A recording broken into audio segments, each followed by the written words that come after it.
পাপিষ্ঠ যারা, গুনাহগার যারা, জাহান্নামী যারা, মৃত্যুকালীন সময়ে তাদের অবস্থা কেমন হবে হাদিস শরীফের মধ্যে নবীজি সব বলে গিয়েছেন।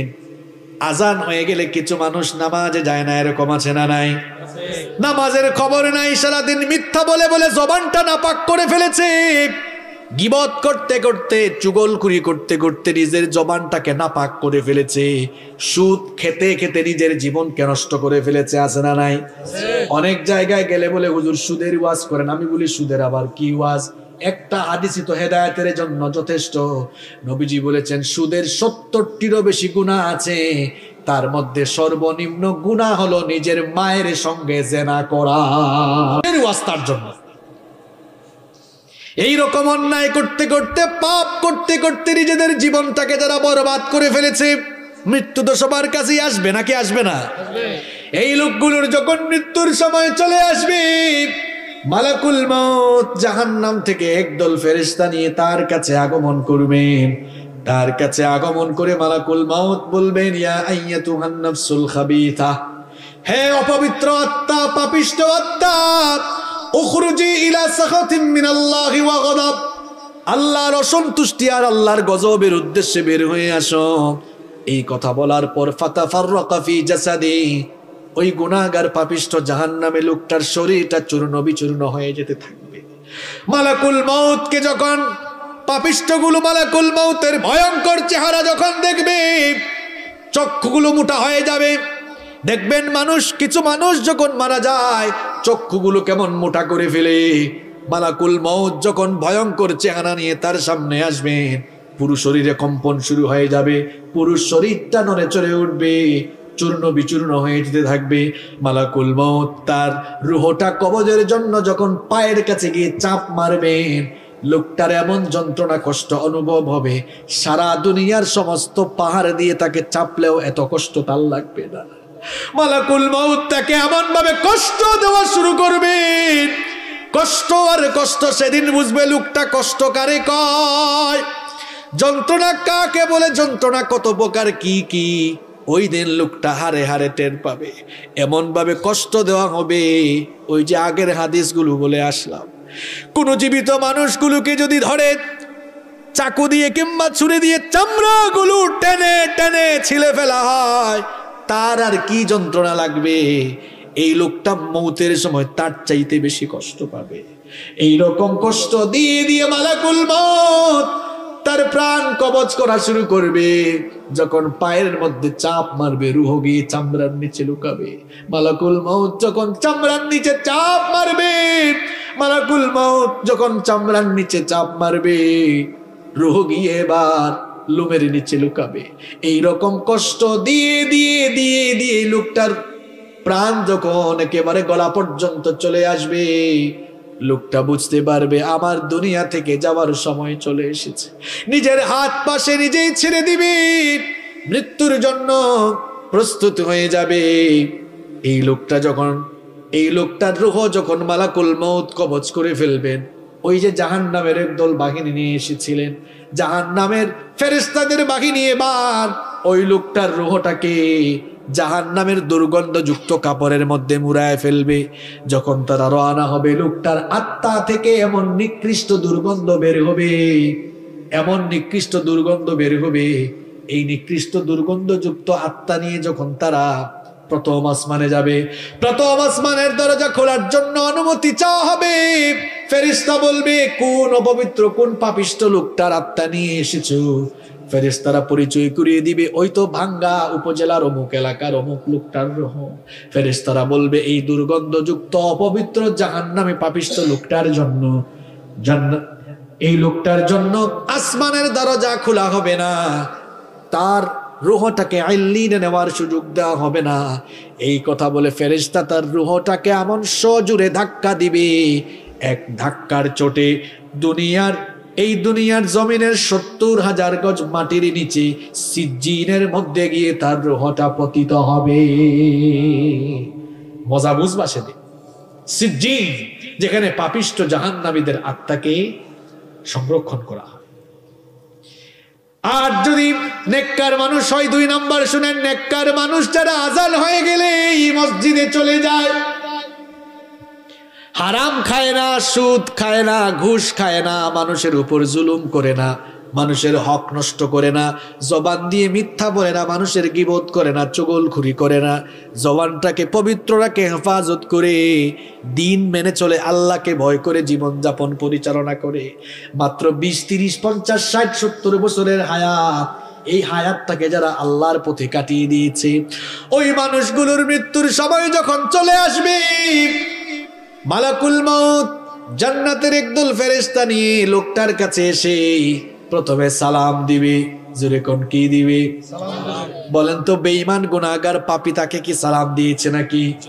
কিন্তু যখন নেককার মানুষ তার কাছে আসবে তখন এসেই সালাম দিবে। আল্লাহ তাআলা কোরআনে বলেছেন, আল্লাযীনা তাতাওয়াফাহুমুল মালাইকাতু তাইয়্যিবিনা ইয়াকুলুনা সালামুন আলাইকুম উদখুলুল জান্নাতা বিমা কুনতুম তা'মালুন।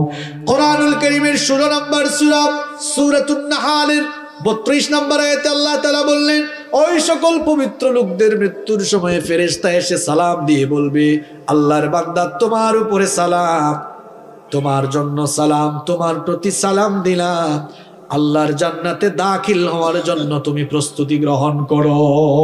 সুবহানাল্লাহ।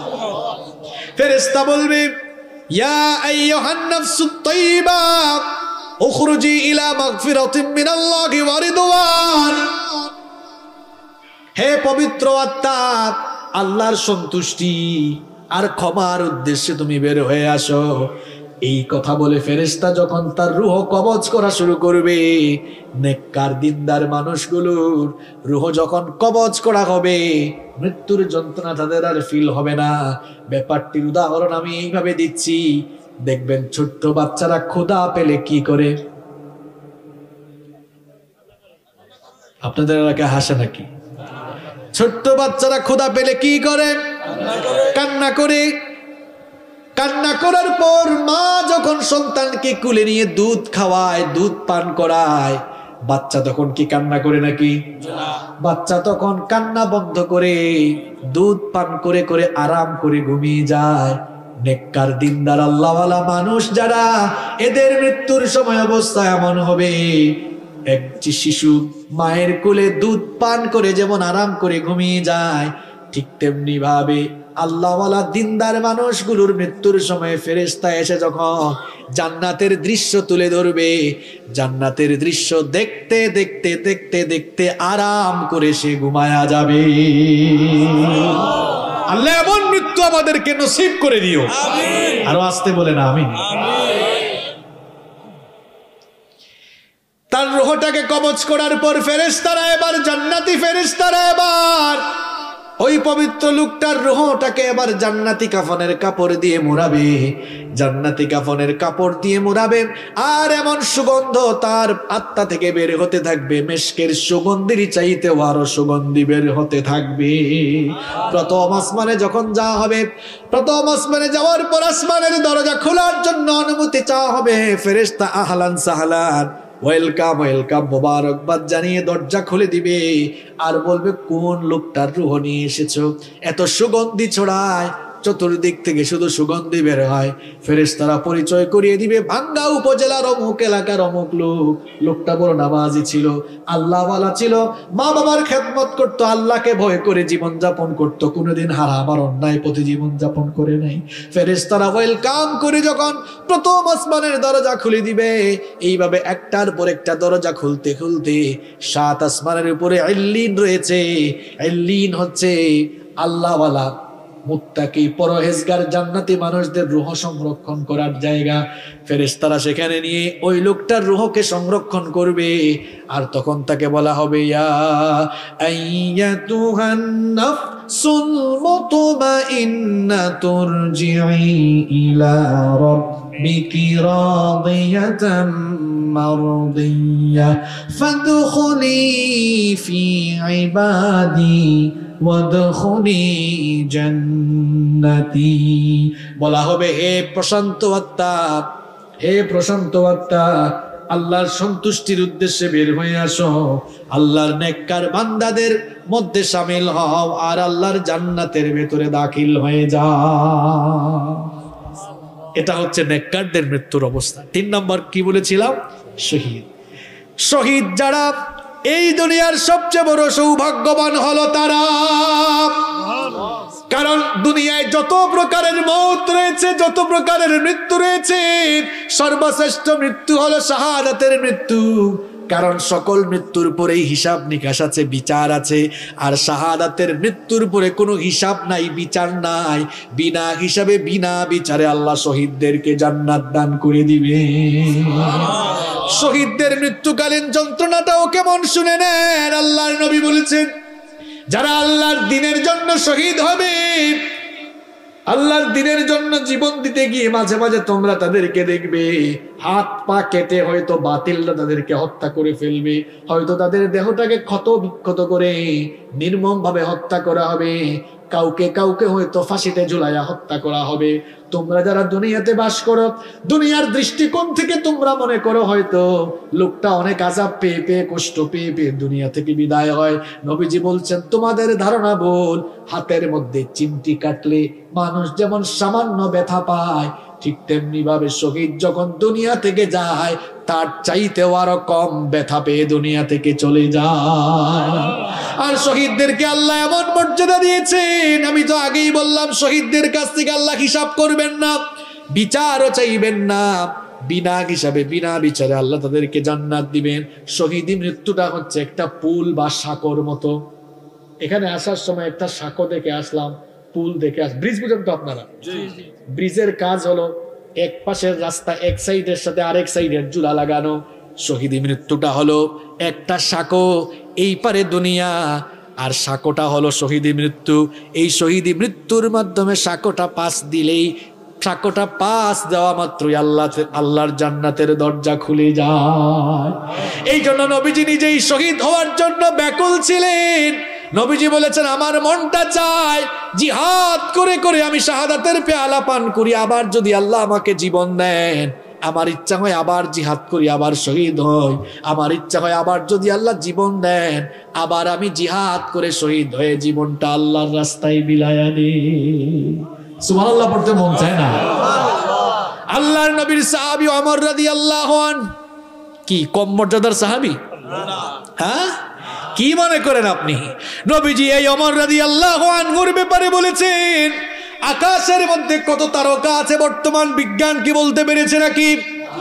আল্লাহর নবী বলেছেন, কিয়ামতের আগে কেউ যদি আকাশের তারকাগুলো গণনা করে শেষ করতেও পারে, তোমরা মনে রেখো আমার ওমর মুসলমান হওয়ার পরে কত যে নেক আমল করেছে, আমার ওমরের নেক আমলগুলো গুনে গুনে কেউ কোনোদিন শেষ করতে পারবে না।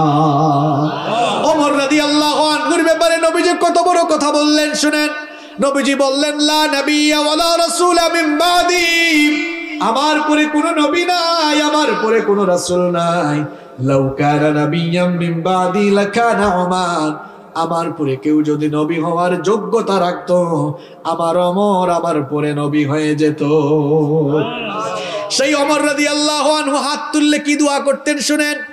আমার আপনার খাসলত হলো আমরা হাত তুললেই দোয়া করি, আল্লাহ সম্পদ আরো বাড়ায় দাও, আরো কিছু হায়াত দাও, ছেলে মেয়েকে এইটা করো ওইটা করো, চাকরিতে বরকত দাও, ব্যবসায় বরকত দাও। আর ওমর রাদিয়াল্লাহু আনহুর মুনাজাতটা কেমন ছিল শুনেন। তিনি হাত তুললেই দোয়া করতেন, আল্লাহুম্মা রযুকনি শাহাদাতান ফি সাবিলিক ওয়াজআল মাউতি ফি বালাদি রাসূলিক।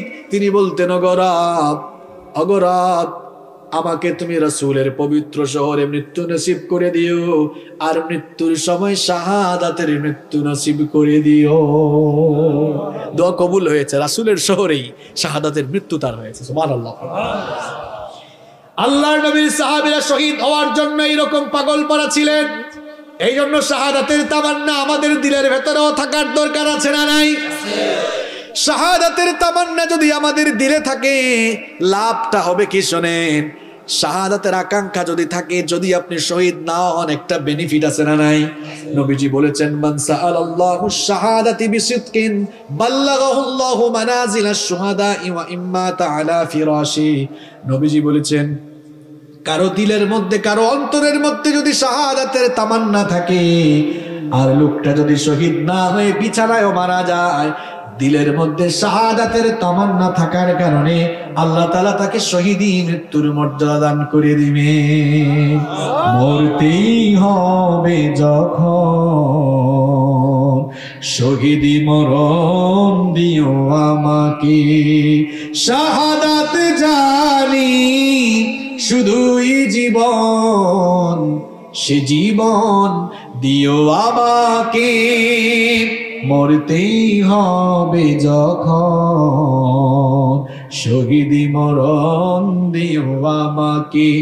আমাকে শহীদ করে সেই মিছিলে শামিল করে নিও, যেই মিছিলের নেতা আমির হামজা, খুবাইব খাব্বাব, আল্লাহর ছিল যারা অতি প্রিয়, শহীদ করে নিও।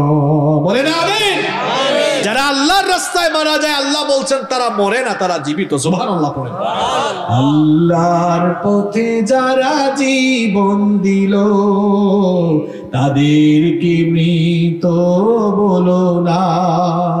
কুরআনের পথে যারা শহীদ হলো, তাদেরকে মৃত বলো না।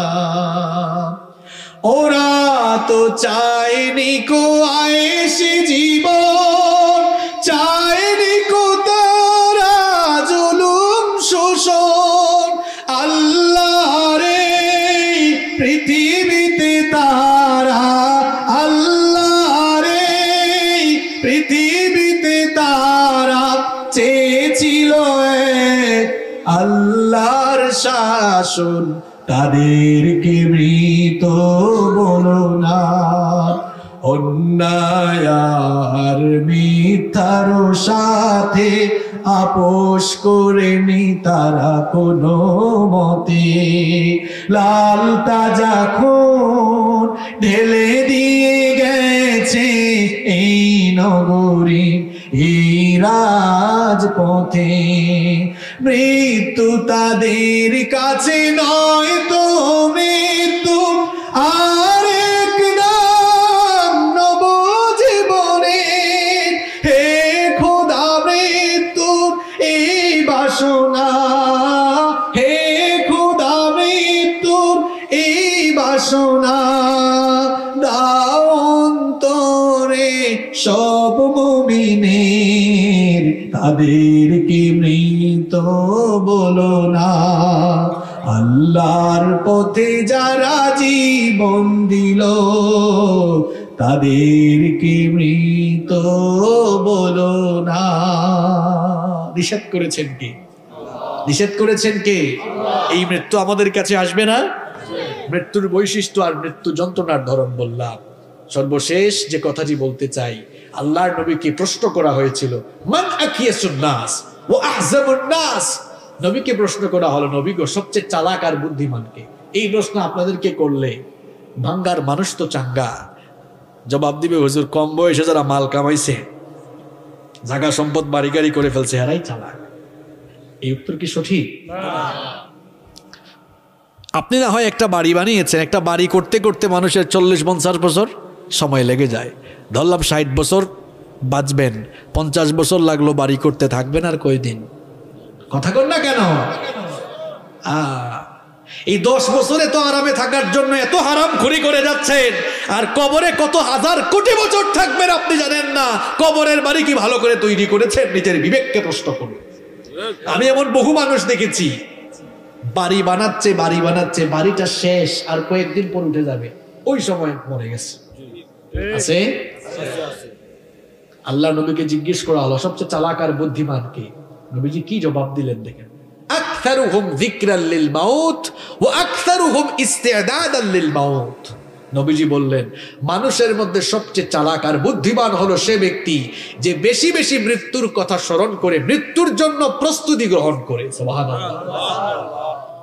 মৃত্যু পরবর্তী জীবনটাকে সুন্দর করার জন্য মৃত্যুর প্রস্তুতি গ্রহণ করে অন্যায় ছেড়ে দেন, অপকর্ম ছেড়ে দেন, আজান হলে নামাজে যান। আপনার তো দিনটা শুরু হয় শয়তানের গোলামি দিয়ে। নামাজ আদায় করলে খুশি হন কে? আল্লাহ। নামাজ চাললে খুশি হয় কে? কিরে ভাই, ফজরের নামাজ ছাইরা দিয়া আপনি কারে খুশি করে দিনটা শুরু করছেন? ফজরের নামাজে গেলে খুশি হন কে? আল্লাহ। গোলামি হয় কার? আল্লাহ। আর নামাজে না গেলে গোলামিটা হয় কার? শয়তানের। তো আপনি কার গোলামি দিয়া দিন শুরু করেন? চেহারা সুরাতে মাইন্ডসেট জাত হলেও আপনি হচ্ছেন আসলে শয়তানের খাস গোলাম। নিজেকে আল্লাহর গোলাম বানান, আল্লাহর গোলাম বানান নিজেকে। 5 ওয়াক্তের নামাজ ছেড়ে দিয়ে শয়তানের গোলামি করে আল্লাহর গোলাম পরিচয় দিতে আপনার কি একটু লজ্জা শরম লাগে না মিয়া? আগে নামাজ ঠিক করেন। সালাত ইজ দ্য কি অফ সাকসেস, সালাত ইজ দ্য কি অফ প্যারাডাইস। নামাজ সফলতার চাবি, নামাজ জান্নাতের চাবি। যুবকরা, আজান হলে নামাজে যাইও ভাই, নামাজে যাইও। তোমরা নামাজের সামনের কাতারে থাকবা। তোমাদের এই বয়সটা চরিত্র গঠনের বয়স। আল্লাহ নবী বলেছেন, হাসরের মাঠে যখন আরশের ছায়া ছাড়া কোনো ছায়া থাকবে না, 7 শ্রেণীর মানুষকে আরশের ছায়ায় জায়গা দেওয়া হবে। তার মধ্যে এক শ্রেণী হচ্ছে ও শাবুন নাশাআ ফি ইবাদাতিল্লাহ। ওই যুবক যারা যৌবনকাল আল্লাহর ইবাদতে কাটিয়েছে, যুবকগুলোকে ডেকে ডেকে আল্লাহ আরশের ছায়ার নিচে জায়গা দিবেন। সুবহানাল্লাহ। আমার কলিজার টুকরা ভাইরা, যুবক ভাইরা যারা কলেজে বিশ্ববিদ্যালয়ে পড়ো, অনেকে এশার নামাজে যায় না, কয় পড়ার টাইম। তুমি এশার নামাজ আজান হয়ে গেলে মানে তোমার স্টাডি অফ করে দাও, বন্ধ করে দাও, নামাজ জামাতের সঙ্গে এসে পড়তে বসো, দেখবা তোমার মেধা শক্তি আরো প্রখর হয়ে যাবে ইনশাআল্লাহ। নামাজে যাইও। আর আমার বাবাদেরকে বলবো, অনেক বাবারা আছে আজানের সময় বিড়ি টানে, বিড়িটার ফু দেয়, ফুতে দেখে এটা কত দূর উপরে উঠছে। আছে এরকম? বাবারে, আজান হইলে নামাজে যাইয়েন। এই যে বিড়ি টানতেছেন, বিড়ি টানার মধ্যে মরে গেলে কি হবে? হ্যাঁ, আপনি আপনার মৌতের খবর জানেন? শোনেন, গতকাল রাতে দুনিয়ায় বহু মানুষ জিন্দা ছিল, আজ রাত তাদের কবরে প্রথম রাত হয়েছে। আগামীকাল আপনার কবরে প্রথম রাত হতে পারে। এই চিন্তা কেন আপনার মাথায় আসে না? কালকে মিটিং এর ডেট দিয়ে রাখছেন, এই আজকে ওয়াজ শুনে যাওয়ার সময় আপনার মৃত্যু হইতে পারে। এরকম বহু জায়গায় হয় না? ওয়াজ শুনে যাওয়ার সময় বক্তা মরে গেছে, শ্রোতা মরে গেছে, থাকবেন না দুনিয়াতে আপনি। Keep in your mind, মনে রাখবেন মৃত্যু আপনার সামনে, সামনে না, মৃত্যু পেছনে, কবর সামনে। মৃত্যুটা পেছনে তারা করছে, যে কোনো সময় আপনাকে ধরে ফেলবে আর কবরে নিয়ে যাবে। আর কবর খুব সাংঘাতিক জায়গা, কবরে কোনো ক্লাস নাই। রব্বুল আলামিন কোরআনুল কারীমের 23 নম্বর সূরা সূরাতুল মুমিনুনের 12 নম্বর আয়াত থেকে এবার বলছেন, وَلَقَدْ خَلَقْنَا الْإِنسَانَ مِنْ سُلَالَةٍ مِنْ طِينٍ ثُمَّ جَعَلْنَاهُ نُطْفَةً فِي قَرَارٍ مَكِينٍ ثُمَّ خَلَقْنَا النُّطْفَةَ عَلَقَةً فَخَلَقْنَا الْعَلَقَةَ مُضْغَةً فَخَلَقْنَا الْمُضْغَةَ عِظَامًا فَكَسَوْنَا الْعِظَامَ لَحْمًا। আল্লাহ তাআলা বলছেন, অবশ্যই আমি মানুষকে মাটির নির্যাস থেকে সৃষ্টি করেছি। পুরুষের স্পাম আর মহিলাদের অভাব, এই দুটোকে মিলে একত্রিত করে 1 ফোঁটা নাপাক পানি তোমার মায়ের জরায়ুর ভেতরে একেবারে সুরক্ষিত জায়গায় আমি রেখে দিলাম। আল্লাহ তাআলা বলছেন, বান্দারে তুমি তো কিছুই ছিলে না, 1 ফোঁটা নাপাক পানি থেকে তোমার পয়দা হয়েছে। এই দুনিয়াতে আসার পরে আমাদের অনেকের ফোঁটা নিয়ে তো বেড়ে যায়, কত ভাবসাব, কত অহংকার নিয়ে আমরা অনেকে চলাফেরা করি। অথচ আল্লাহ তাআলা বলছেন, 1 ফোঁটা নাপাক পানি থেকে তোমার পয়দা হয়েছে। এমন নাপাক পানি থেকে তোমার পয়দা হয়েছে, যেই নাপাক পানি ফোঁটা বের হয়ে গেলে মানুষের উপর গোসল ফরজ হয়ে যায়। এমন 1 ফোঁটা নাপাক পানি থেকে বান্দা তোমার পয়দা হয়েছে। ওই নাপাক পানি ফোঁটাকে আমি তোমার মায়ের জরায়ুর ভেতরে সুরক্ষিত জায়গায় রেখে দিলাম। এরপরে এই নাপাক পানি ফোঁটাকে জমাট বাঁধা রক্তে পরিণত করলাম। অতঃপর সেই জমাট বাঁধা রক্তকে আমি গোশতপিণ্ড পরিণত করলাম। তারপরে সেই গোশতপিণ্ডকে বড় একটা হাড্ডিতে রূপান্তর করলাম। তখনও তোমার কান ছিল না, চক্ষু ছিল না, নাক ছিল না, ঠোঁট ছিল না, ফেস কাটিং ছিল না, কিছুই ছিল না, হাত ছিল না, পা ছিল না।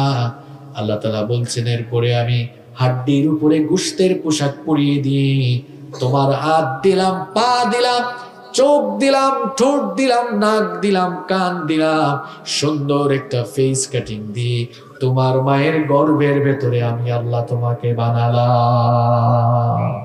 এরপরে নির্দিষ্ট একটা সময় পর্যন্ত তোমার মায়ের গর্ভের ভেতরে আমি তোমাকে রেখে দিলাম। এরপরে ছোট্ট একটা বাচ্চার আকারে মায়ের পেটের ভেতর থেকে তোমাকে বের করে নিয়ে আসলাম। সুবহানাল্লাহ। এই পৃথিবীতে তুমি আসলে, আসার পরে এখানে তুমি চিরকাল থাকবে না। আল্লাহ তাআলা বলছেন, সুম্মা ইন্নাকুম বা'দা যালিকা লামাইয়িতুন, এরপরে তোমরা সবাই মৃত্যুর স্বাদ আস্বাদন করবে।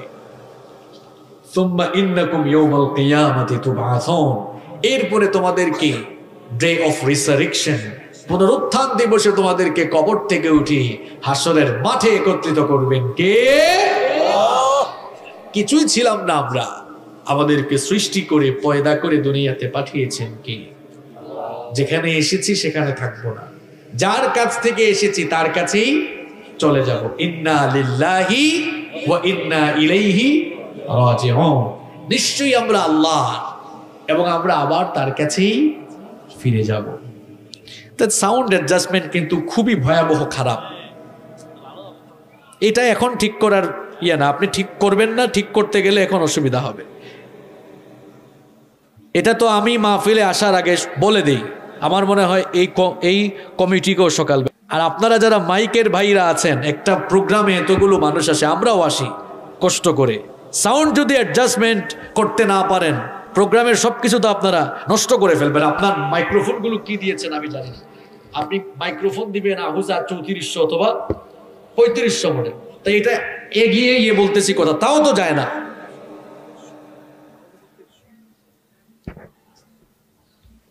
মাইক ভালো না হইলে 5-10 মিনিট বক্তব্য দেওয়া যায়, কিন্তু 1-1.5 ঘন্টা কোরআনের তাফসীর করা যায় না।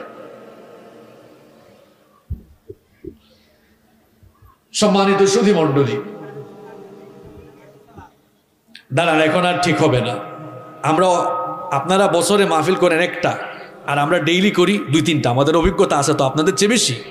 মাইক যদি আসরের সময়, মাগরিবের সময় ঠিক না করে, হুজুর উঠার পরে, বক্তা উঠার পরে মাইক ঠিক করতে যাবে, মাহফিলের অঘটন ঘটাইছেন। এটা ঠিক করার টাইম ছিল আসরের সময়, মাগরিবের সময়, এখন কেন ঠিক করবেন আপনি? আপনারা শুনে যেমন মজা পাচ্ছেন না, আমি কথা বলেও আরাম ফিল করছি না। সম্মানিত সুধী মণ্ডলী, তাহলে যেখানে আমরা আছি এখানে আমরা থাকবো না, সবাই আমরা চলে যাব। Every soul will take the test of death, প্রত্যেক প্রাণসত্তাকেই মৃত্যুর স্বাদ আস্বাদন করতে হবে, কেউ আমরা থাকবো না। মৃত্যু এটি হচ্ছে মানুষের জীবনের সবচাইতে বস্তুনিষ্ঠ, অলঙ্ঘনীয় এবং অনিবার্য মহাসত্য।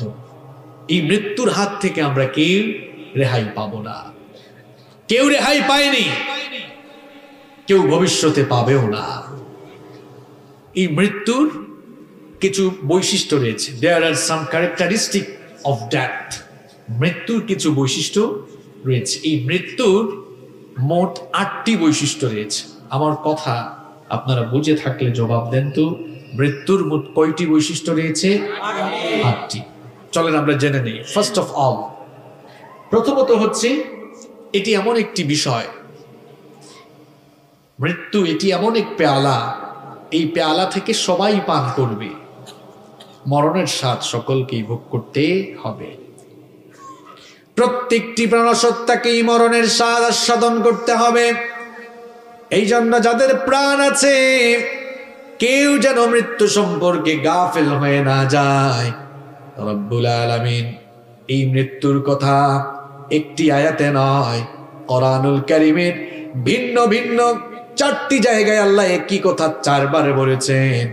কুল্লু নাফসিন যায়িকাতুল মাউত, তিন জায়গায় ভিন্ন ভিন্ন তিনটি জায়গায় একই কথা আল্লাহ তিনবার বলেছেন। সূরা আলে ইমরান 185 নম্বর আয়াত, সূরাতুল আম্বিয়া 35 নম্বর আয়াত, সূরাতুল আনকাবুত 57 নম্বর আয়াত। সেম কথা আল্লাহ কয়বার বলেছেন? তিনবার। আল্লাহ বলেছেন কুল্লু নাফসিন দাইকাতুল মাউত, every soul will take the test of death, everyone will take the test of death. প্রত্যেককেই মরণের স্বাদ আস্বাদন করা লাগবে। আরবের এক কবিতা এই জন্য বড় সুন্দর করে বলেছেন, আল মাউতু কাসুন কুল্লু নাসিন শারিবুন ওয়াল কবরু বাইতুন কুল্লু নাসিন দাখিলুন। মৃত্যু হচ্ছে এমন এক পেয়ালা, এই পেয়ালা থেকে সবাই পান করবে, আর কবর এমন একটি ঘর যেই ঘরের সকলকেই প্রবেশ করা লাগবে। বিভিন্ন মসজিদের মাইকে দেখবেন মাঝে মাঝে বিভিন্ন মানুষের মৃত্যুর খবর এলান হয়। বিভিন্ন মানুষের মৃত্যুর খবর ঘোষণা করতে করতে আর মসজিদের মাইক থেকে বিভিন্ন মানুষের মৃত্যুর খবর শুনতে শুনতে এমন একটা দিন আসবে, এমন একটা সময় আসবে যখন আপনার মৃত্যুর খবর মসজিদের মাইকে ঘোষণা হবে, যখন আপনার মৃত্যুর খবর দিকে দিকে মানুষকে শোনানো হবে। এই সময় আসবে কিনা বলেন? কত মানুষের জানাজায় আপনি গিয়েছেন। একটা সময় আসবে যখন চতুর্দিক থেকে মানুষেরা ছুটে আসবে আপনাকে জানাজা দেওয়ার জন্য। এখন রাত 10:45 বাজে। আগামীকাল 10:45 রাত 10:45 আপনি মাটির নিচে কবরে ঘুমিয়ে থাকতে পারেন। আপনি মনে করছেন হুজুর আমি তো সুস্থ মানুষ, আমি তো এত তাড়াতাড়ি যাওয়ার কথা না। পৃথিবীতে এমন বহু অসুস্থ মানুষ আছে, ডাক্তার বলেছে 3 দিনের ভেতর মারা যাবে, কিন্তু দেখা গিয়েছে আল্লাহ তার কুদরত দিয়ে 3 দিন নয় মাসের পর মাস আল্লাহ ওই রোগীকে বাঁচিয়ে রেখেছে। এরকম আছে না নাই? আবার পৃথিবীতে এমন বহু সুস্থ মানুষ আছে, সুস্থ শরীর নিয়ে রাতের বেলা ঘুমায়, ফজরের সময় ঘর থেকে লাশ বের হয়ে যায়। আছে এরকম? এখন যার হাতে একটা স্মার্টফোন আছে আর ফোনের মধ্যে যদি ইন্টারনেট কানেকশন থাকে, গোটা দুনিয়া তার হাতের মুঠায়, গোটা দুনিয়ার খবর সে মুহূর্তেই নিয়ে ফেলতে পারবে। কিন্তু আমার বাবারা, আমার ভাইয়েরা, গোটা দুনিয়ার খবর যদিও আমরা মুহূর্তের মধ্যে নিয়েও ফেলতে পারি, আমরা কেউ জানি না আমাদের কার জন্য কাফনের কাপড় এসে দোকানে রেডি হয়ে আছে। কেউ জানেন আপনারা? হয়তো অনেকে ভাবতে পারে যে না আমি তো সুস্থ সবল মানুষ, কত সুস্থ মানুষ হঠাৎ করে মারা যাচ্ছে, এরকম আছে না নাই? সবাই চলে যাব। তাহলে মৃত্যুর প্রথম বৈশিষ্ট্য হচ্ছে সকলকে এই মৃত্যুর স্বাদ আস্বাদন করা লাগবে। নাম্বার 2 নম্বর হচ্ছে no one can escape from death। এই মৃত্যু থেকে কেউ পালিয়ে বাঁচতে পারবে না। ভাঙ্গা থানায় আপনার নামে মামলা হয়েছে, ভাঙ্গা থানায় আপনার নামে মামলা হওয়ার পর রাত 1টার দিকে পুলিশ ফোর্স নিয়ে বের হয়েছে আপনাকে অ্যারেস্ট করার জন্য। এক বন্ধু সেটা দেখেছে, দেখার পরে আপনাকে বলল দোস্ত তোর বাড়ির দিকে দেখেছি পুলিশ যাচ্ছে, যদি বাড়িতে থাকিস তাড়াতাড়ি বের হয়ে যা, পুলিশ পাইলেই কিন্তু তোরে অ্যারেস্ট করে ফেলবে। এই কথা শোনার পরে বন্ধু কি বাড়িতে থাকবে নাকি বাড়ি থেকে পালাবে? পুলিশের হাত থেকে বাঁচার জন্য হয়তো পালিয়ে, আপনি ঘর থেকে পালিয়ে পেছনের দরজা দিয়ে দৌড় দিয়ে হয়তো পুলিশের হাত থেকে রক্ষা পাবেন। কিন্তু যেই দিন যেই সময় মালাকুল মউত চলে আসবে, দৌড়াইয়া কুল পাবেন না, যেখানেই যান না কেন মালাকুল মউত সামনে এসে দাঁড়িয়ে যাবে। এই জন্য রব্বুল আলামিন কোরআনুল কারীমে 4 নম্বর সূরা সূরাতুন নিসা এর 78 নম্বর আয়াতের মধ্যে বললেন আইনামা তাকুনু ইউদরিকুমুল মাউতু ওয়ালাউ কুনতুম ফি বুরুজিন মুশাইয়াদা। যেখানেই থাকো না কেন আর যেই অবস্থায় থাকো না কেন, মৃত্যু থেকে বাঁচার জন্য তোমরা যদি কোনো উঁচু টিলায় গিয়ে অবস্থান নাও, আর যদি মনে করো ওই উঁচু টিলায় অবস্থান নিলে মৃত্যুর হাত থেকে তোমরা রেহাই পাবে, এই কথা মনে করো না। যেখানে যাও না কেন মৃত্যু তোমাদের সঙ্গে মোলাকাত করবে। আমার রব্বুল আলামিন কোরআনুল কারীমের 62 নম্বর সূরা সূরাতুল জুমুআর 8 নম্বর আয়াতে আরো সুন্দর করে বললেন, কুল ইন্নাল মাউতাল্লাযী তাফিরুনা মিনহু ফাইন্নাহু মুলাকীকুম সুম্মা তুরাদ্দুনা ইলা আলিমিল গায়বি ওয়াশ শাহাদাতি ফায়ুনাব্বিউকুম বিমা কুনতুম তা'মালুন। আরবের প্রখ্যাত কবি জুহাইর তার কবিতায় কয়েকটি সুন্দর লাইন লিখলেন। এই কবিতার লাইনগুলো এই আয়াতের ভাবার্থ হয়ে গেল। তিনি তার কবিতায় বড় চমৎকার করে লিখলেন, ওয়ামান হাবা আসবাবাল মানায়া ইয়ানাল্লাহু, ওয়ামান হাবা আসবাবাল মানায়া ইয়ানাল্লাহু, ওয়া ইয়ুরকা আসবাবাস সামাআ বিসুল্লামি। আর আমার দেশের কবি একজন লিখেছেন, মরণ থেকে পালাও তুমি, সেই মরণ তোমায় লইবে গিনি, যদিও সুদূর আকাশ পানে লোকাও সেথায় লাগে সিঁড়ি। এ মহারোগের ঔষধ নাই, এ মহারোগের চিকিৎসক নাই, নাই সেই ঔষধ জগতে, খুঁজিয়া কাতর হইলে কি হবে, পারিবে না তারে ফিরাতে। আচ্ছা, মৃত্যুর কি কোনো ট্যাবলেট আছে, কোনো ক্যাপসুল আছে, কোনো সিরাপ আছে? থাকলে সব ঔষধ বাদ দিয়ে মানুষ ওইটা খেয়ে ফেলতো যেন না মরে। কারণ মানুষ বাঁচার জন্য কত কিছু করে। মৃত্যু থেকে আপনি পালিয়ে বাঁচতে পারবেন না। একটা ঘটনা আমার মনে পড়েছে, বলবো। সুলাইমান আলাইহিস সালামের নাম শুনেছেন তো আপনারা? হ্যাঁ, তিনি কে ছিলেন? একজন নবী ছিলেন, বাবাও নবী, ছেলেও নবী। বাবার নাম কি, কে বলতে পারবেন? মাশাআল্লাহ, দাউদ আলাইহিস সালাম। সাইয়েদনা সুলাইমান আলাইহিস সালাম, রব্বুল আলামিন তাকে একদিকে নবুয়ত দিয়েছিলেন, অন্যদিকে তাকে পৃথিবীর বাদশাহী দান করেছিলেন। তিনি কেবলমাত্র মানুষ নয়, জিনদেরকেও তিনি শাসন করেছেন। আর আল্লাহ তাআলা তাকে এমন মুজিজা দিয়েছেন, মাত্র 13 বছর বয়সে তিনি তার বাবার রেখে যাওয়া সিংহাসনে আরোহণ করে গোটা পৃথিবী তিনি শাসন করেছেন। আর রব্বুল আলামিন তাকে এমন মুজিজা দিলেন, তিনি যখন সকালবেলা ভোরবেলা তার সিংহাসনে আরোহণ করতেন, বিনা ইঞ্জিনে বাতাসের মাধ্যমে 1 মাসের পথ তিনি চলে যেতেন। আবার যখন বিকেল বেলা সন্ধ্যা বেলা তার সিংহাসনে আরোহণ করতেন, বিনা ইঞ্জিনে বাতাসের মাধ্যমে 1 মাসের পথ আবার ফিরে আসতেন। পিপিলিকার ভাষা বুঝতেন, পাখির ভাষা বুঝতেন। এই মুজিজা তাকে দিয়েছেন কে? আল্লাহ। সুলাইমান আলাইহিস সালামের কাহিনী শুনুন। সুলাইমান আলাইহিস সালামের একজন সিনিয়র মন্ত্রী ছিল। তিনি তার মন্ত্রীকে নিয়ে বসে আছেন। এমন সময় মালাকুল মউত মানুষের বেশ ধরে সাইয়েদনা সুলাইমান আলাইহিস সালামের কাছে আসলেন। সাইয়েদনা সুলাইমান আলাইহিস সালামের সাথে কথোপকথন শেষ করে তিনি যখন চলে যাচ্ছিলেন, ওই মন্ত্রীর দিকে একটু করে তাকালেন। মন্ত্রী ভয়ে ভীত বিহ্বল হয়ে গেল। মালাকুল মউত চলে যাওয়ার পরে মন্ত্রী বলল, ওগো আল্লাহর নবী সুলাইমান, কিছুক্ষণ আগে আপনার কাছে যে লোকটি এসেছিলেন তাকে তো চিনলাম না, জীবনে কোনোদিন তাকে দেখি নাই। এই লোকটার পরিচয় একটু বলেন।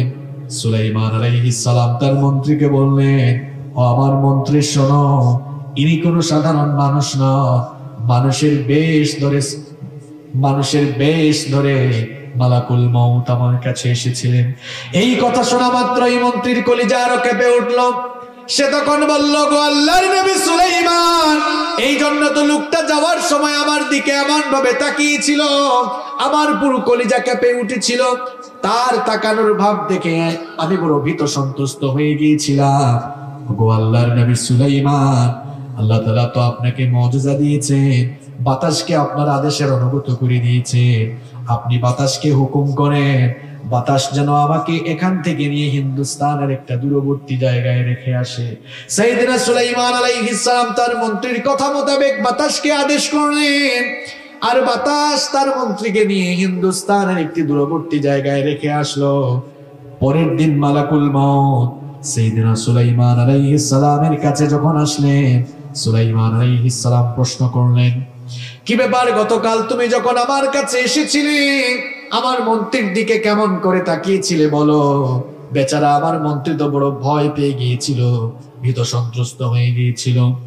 মালাকুল মউত তখন বললেন, ওগো আল্লাহর নবী সুলাইমান, আমি আপনার সাথে সাক্ষাৎ করে কথাবার্তা শেষ করে যখন চলে যাচ্ছিলাম, লোকটার দিকে যখন তাকালাম রীতিমতো আমি অবাক হয়ে গেলাম।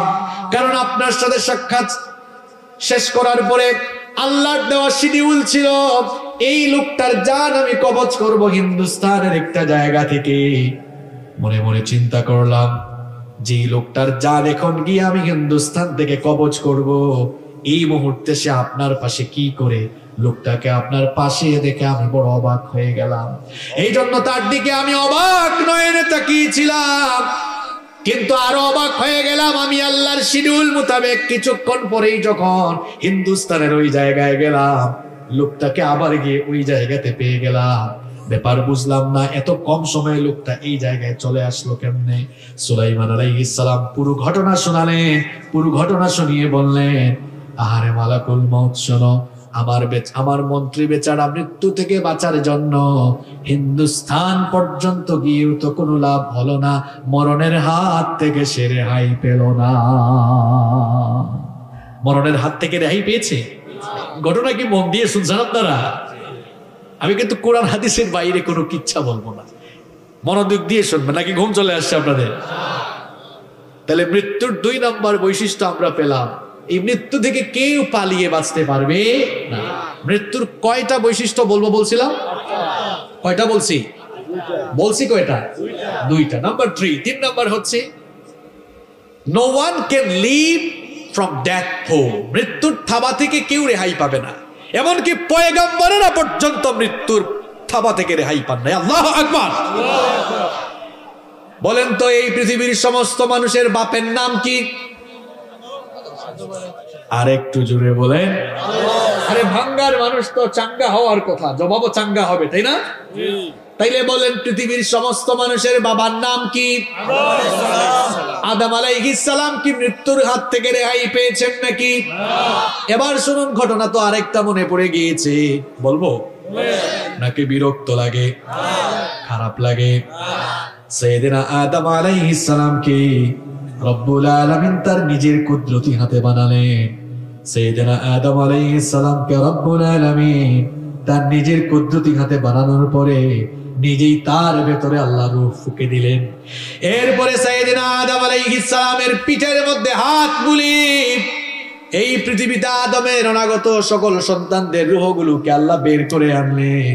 সাইয়েদনা আদম আলাইহিস সালামের সামনে কিয়ামত পর্যন্ত দুনিয়ায় আদম আলাইহিস সালামের যত সন্তানরা আসবে, অর্থাৎ সমস্ত মানুষের রূহ আল্লাহ আদম আলাইহিস সালামের সামনে হাজির করে একটি রূহ সভা করলেন।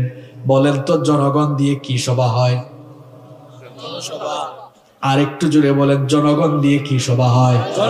জনসভা। আর আদম আলাইহিস সালামের সামনে আল্লাহ সব রূহ একত্রিত করে কি সভা আল্লাহ করলেন? আর একটু জোরে বলেন, রূহ সভা। আদম আলাইহিস সালামের সামনে এতগুলো রূহ, আদম আলাইহিস সালাম দেখে বললেন, ওগো রব, মান হাউলাই, এরা কারা? আল্লাহ তাআলা বললেন, হুম যুররিয়াতুক, এরা সবাই হচ্ছে তোমার অনাগত সন্তান। কিয়ামত পর্যন্ত ধারাবাহিকভাবে এরা একের পর এক দুনিয়াতে আসতে থাকবে। আদম আলাইহিস সালাম বললেন, এত সন্তান আমার দুনিয়াতে আসবে নাকি? আল্লাহ বললেন, হ্যাঁ।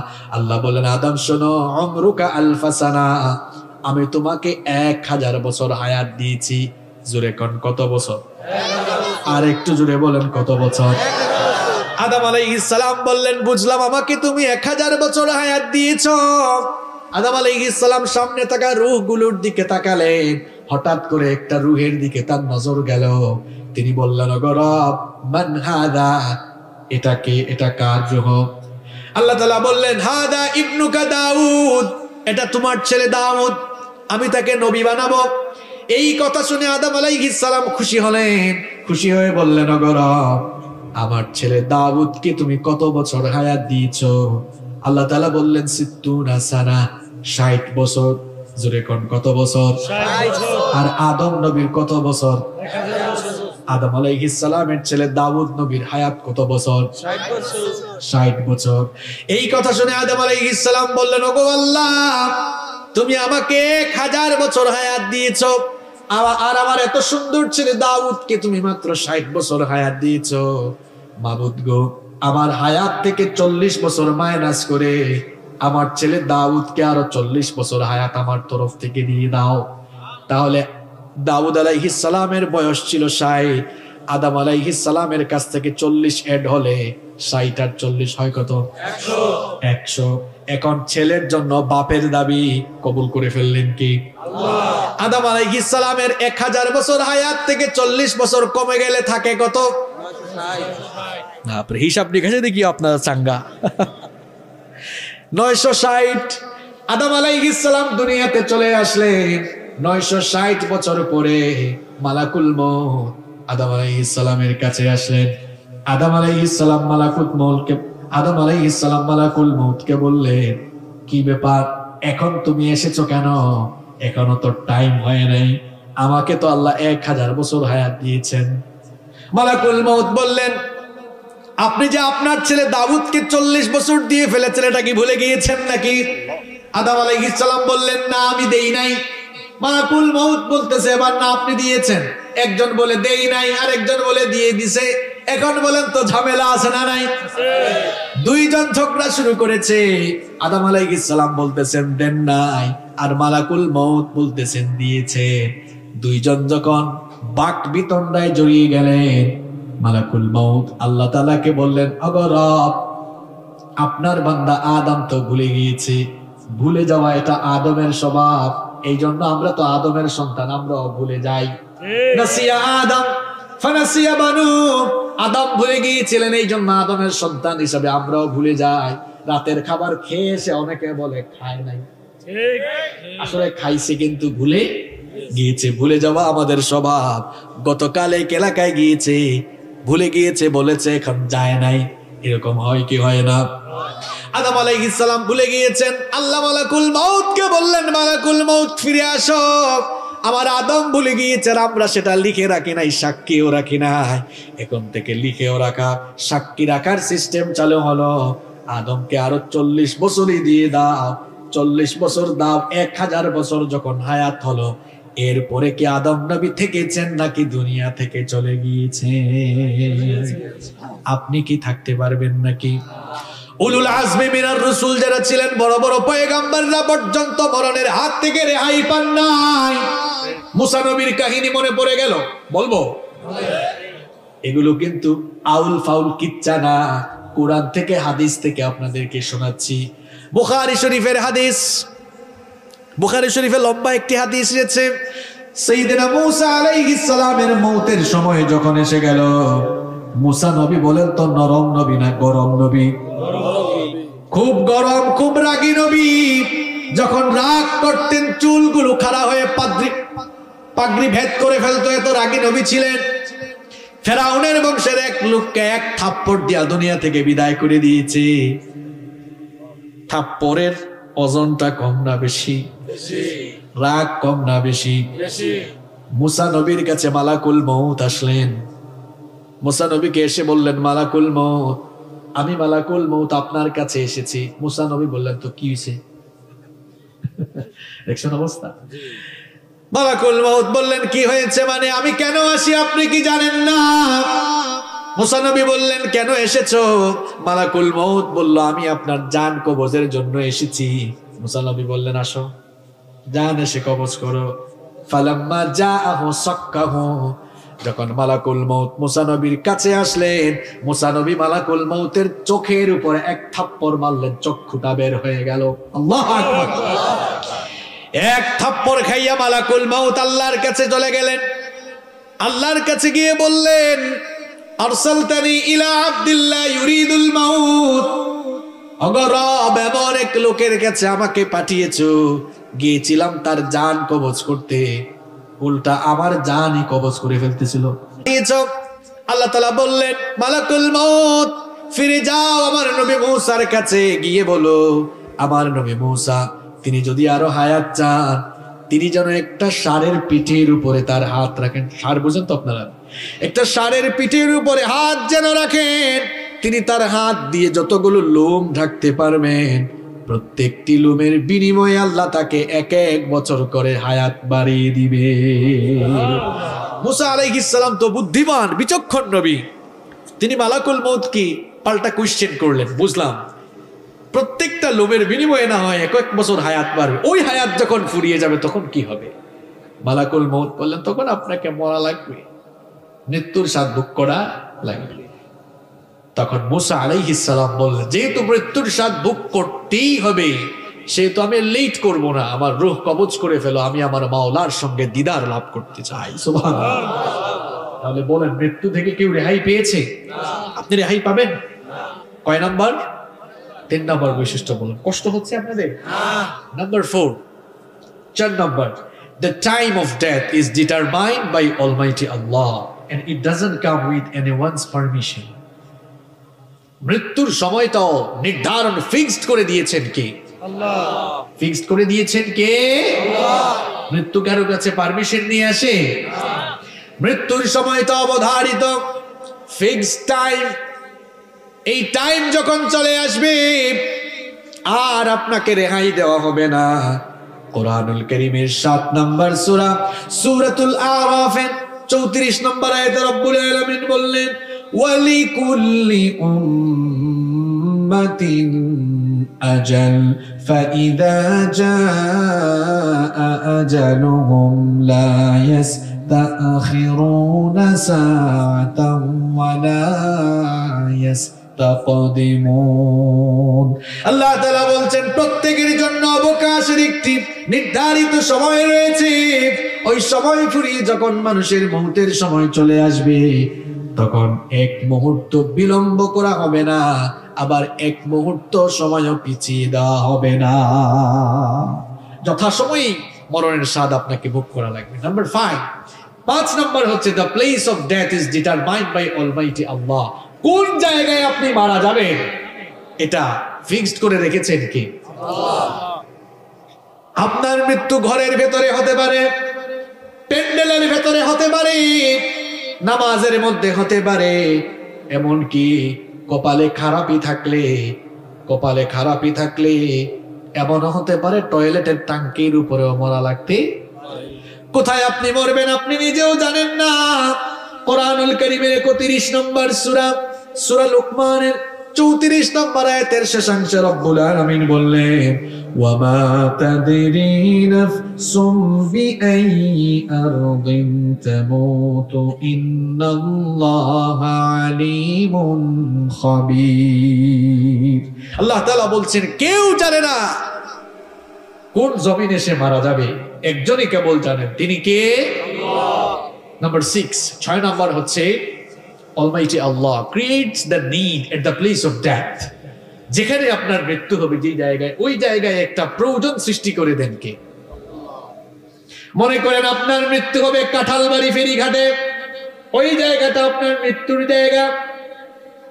মৃত্যুর আগে দেখবেন ওই জায়গায় আপনার যাওয়ার জন্য একটা প্রয়োজন সৃষ্টি হয়ে যাবে। যদি আপনার মৃত্যুটা ফিক্স থাকে ঢাকা মেডিকেল কলেজ হাসপাতালে, এমন রোগ দিবে ভাঙ্গা কিংবা ফরিদপুরে গেলে ডাক্তাররা বলবে এখানে কাজ হবে না, ঢাকায় নিয়ে চলে যান। অর্থাৎ যেখানে আপনার মৃত্যুর ফয়সালা হয়ে আছে সেখানে যাওয়ার একটা প্রয়োজন সৃষ্টি করে দিবেন কি? নাম্বার 7 নম্বর হচ্ছে, the decision of death is determined by Almighty Allah. মৃত্যুর ফয়সালা জমিন থেকে হয় না, আসে কোন জায়গা থেকে? আল্লাহর তরফ থেকে। এজন্য মুমিন পাক্কা ঈমানদার সে কখনো মৃত্যুকে ভয় করে না। আপনারা কি মৃত্যুকে ভয় করেন? না। মুমিন মৃত্যুকে স্মরণ করে পরবর্তী জীবনের জন্য কাজ করে। মুমিন একজনকে ভয় করে, তিনি কে? আল্লাহ। আপনার যদি মরণের ফয়সালা আল্লাহ না করেন, বুলেট দিয়ে গুলি দিয়ে আপনার শরীরকে ঝাঁঝা করে ফেলা হবে, কিন্তু আপনার মৃত্যু হবে না। আর আপনার মৃত্যুর যদি ফয়সালা হয়ে যায়, কেউ ঠুকা না মারলো আপনি মরে যাবেন।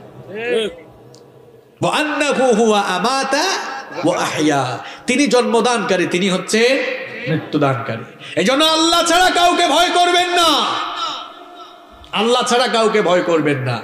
যে ব্যক্তি আল্লাহ ছাড়া দুনিয়ার মানুষকে ভয় করে, তামাম দুনিয়া তারে ভয় দেখায়। আর যার অন্তরে আল্লাহর ভয় আছে, তামাম দুনিয়া তার হুঙ্কারে ভয় পায়। এজন্য একজনকে ভয় করব, তিনি কে? আল্লাহ। যাদের হৃদয়ে আছে আল্লাহর ভয়, তারা কভু পথ ভুলে যায় না। আল্লাহর প্রেম ছাড়াই দুনিয়ায় কারো কাছে কোনো কিছু চায় না, কারো কাছে কোনো কিছু চায় না। আমরা একজনকে ভয় করি, তিনি কে? আল্লাহ। এবার আসুন নাম্বার 8 এবং সর্বশেষ হচ্ছে, there is no serial of death.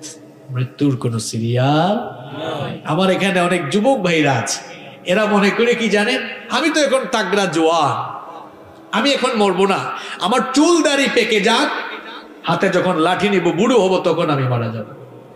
আমার সেই সকল যুবক ভাইদেরকে বলবো, শয়তান তার প্রতারণার জাল বিস্তার করে তার ফাঁদের ভেতরে আপনাকে আটকে রেখেছে। আপনি মনে করছেন আপনি বুড়ো হবেন, এই আশায় কিন্তু আজান হলে আপনি নামাজে যান না। অনেক যুবক আছে, এদেরকে নামাজের কথা বললে বলে আমাদের এখনো মরণের সময় আসে নাই, আমরা বুড়ো হই, চুল দাড়ি পাকুক, তারপরে নামাজ আমরা আদায় করব। আমার কলিজার টুকরা যুবক ভাইগুলোকে বলতে চাই, ভাইরে শুনে রাখো, মৃত্যুর কোনো সিরিয়াল নাই। দুনিয়াতে আসার জন্য সিরিয়াল আছে, কিন্তু যাওয়ার বেলা কোনো সিরিয়াল মেইনটেইন হয় না। যাওয়ার বেলা মাঝে মাঝে সিরিয়াল ব্রেক হয়ে যায়, দুনিয়াতে আসার বেলা সুন্দর করে সিরিয়াল মেইনটেইন হয়। যেমন প্রথমে আসেন দাদা, তারপরে বাবা, এরপরে ছেলে, তারপরে দাদার ঘরে নাতি হয়। এইরকম আসার বেলা সুন্দর সিরিয়াল মেইনটেইন হয়, কিন্তু যাওয়ার বেলা কোনো সিরিয়াল মেইনটেইন হয় না।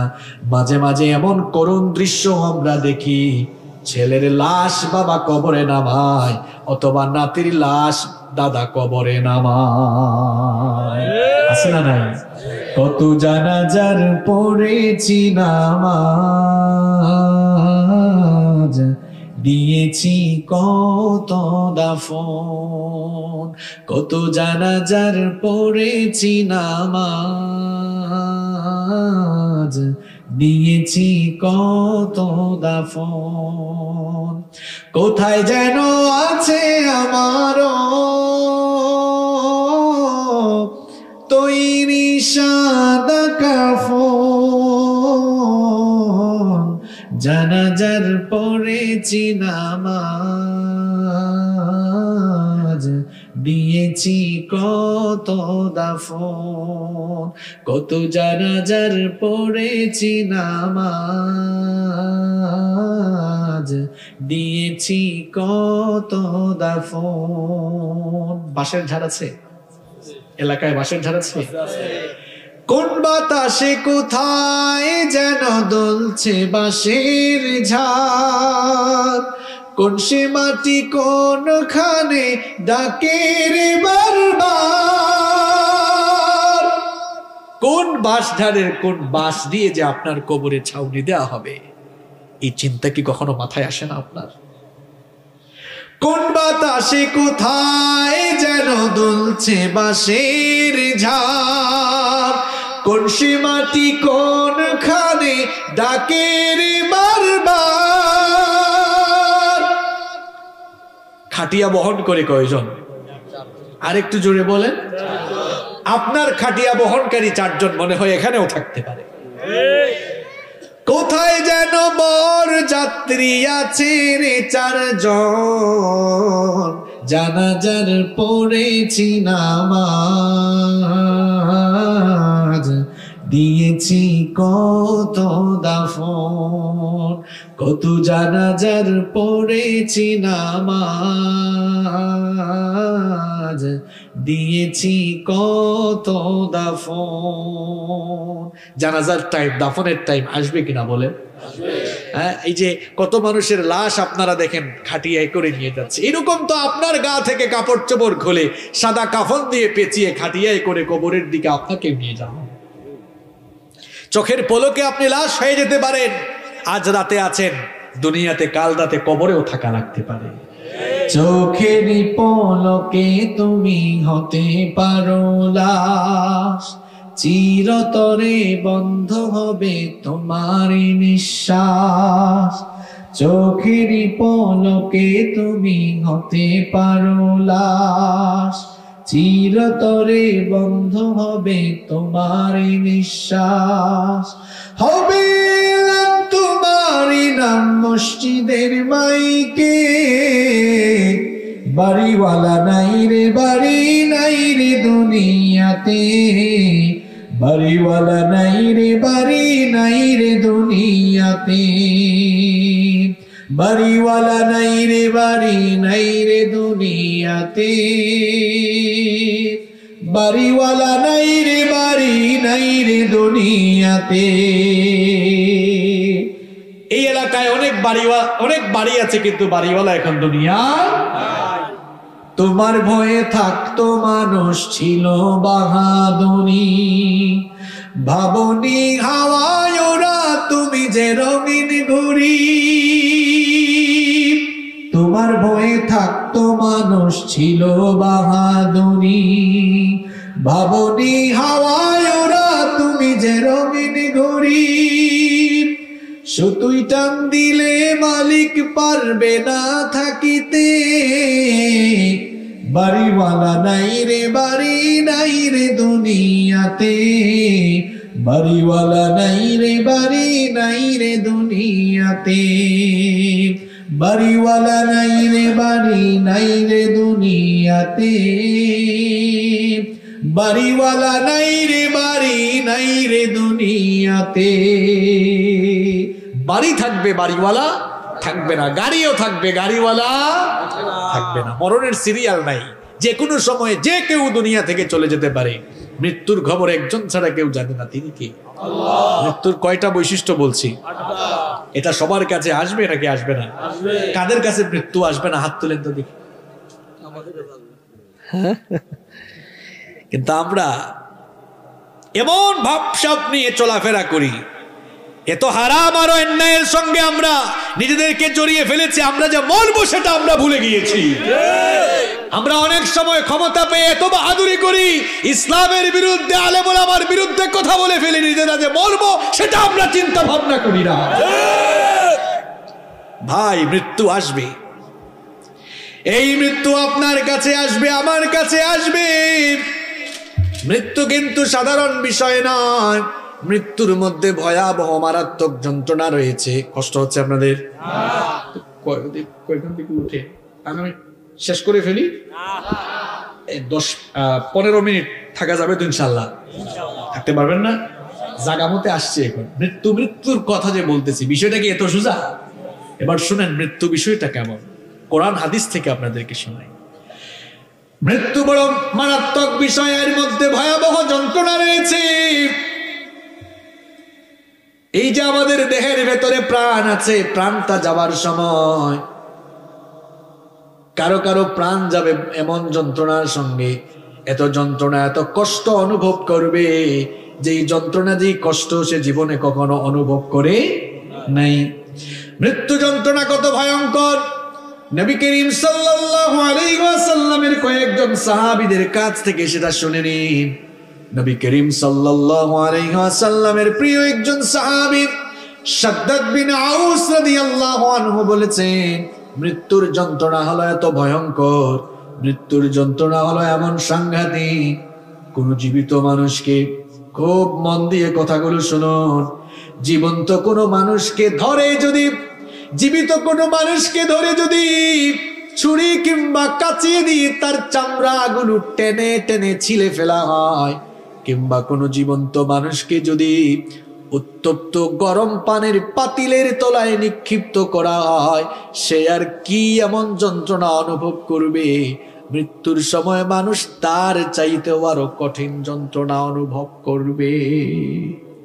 মৃত্যু যন্ত্রণা কত ভয়ঙ্কর শুনুন ভাই, বড় ভয়ঙ্কর যন্ত্রণা।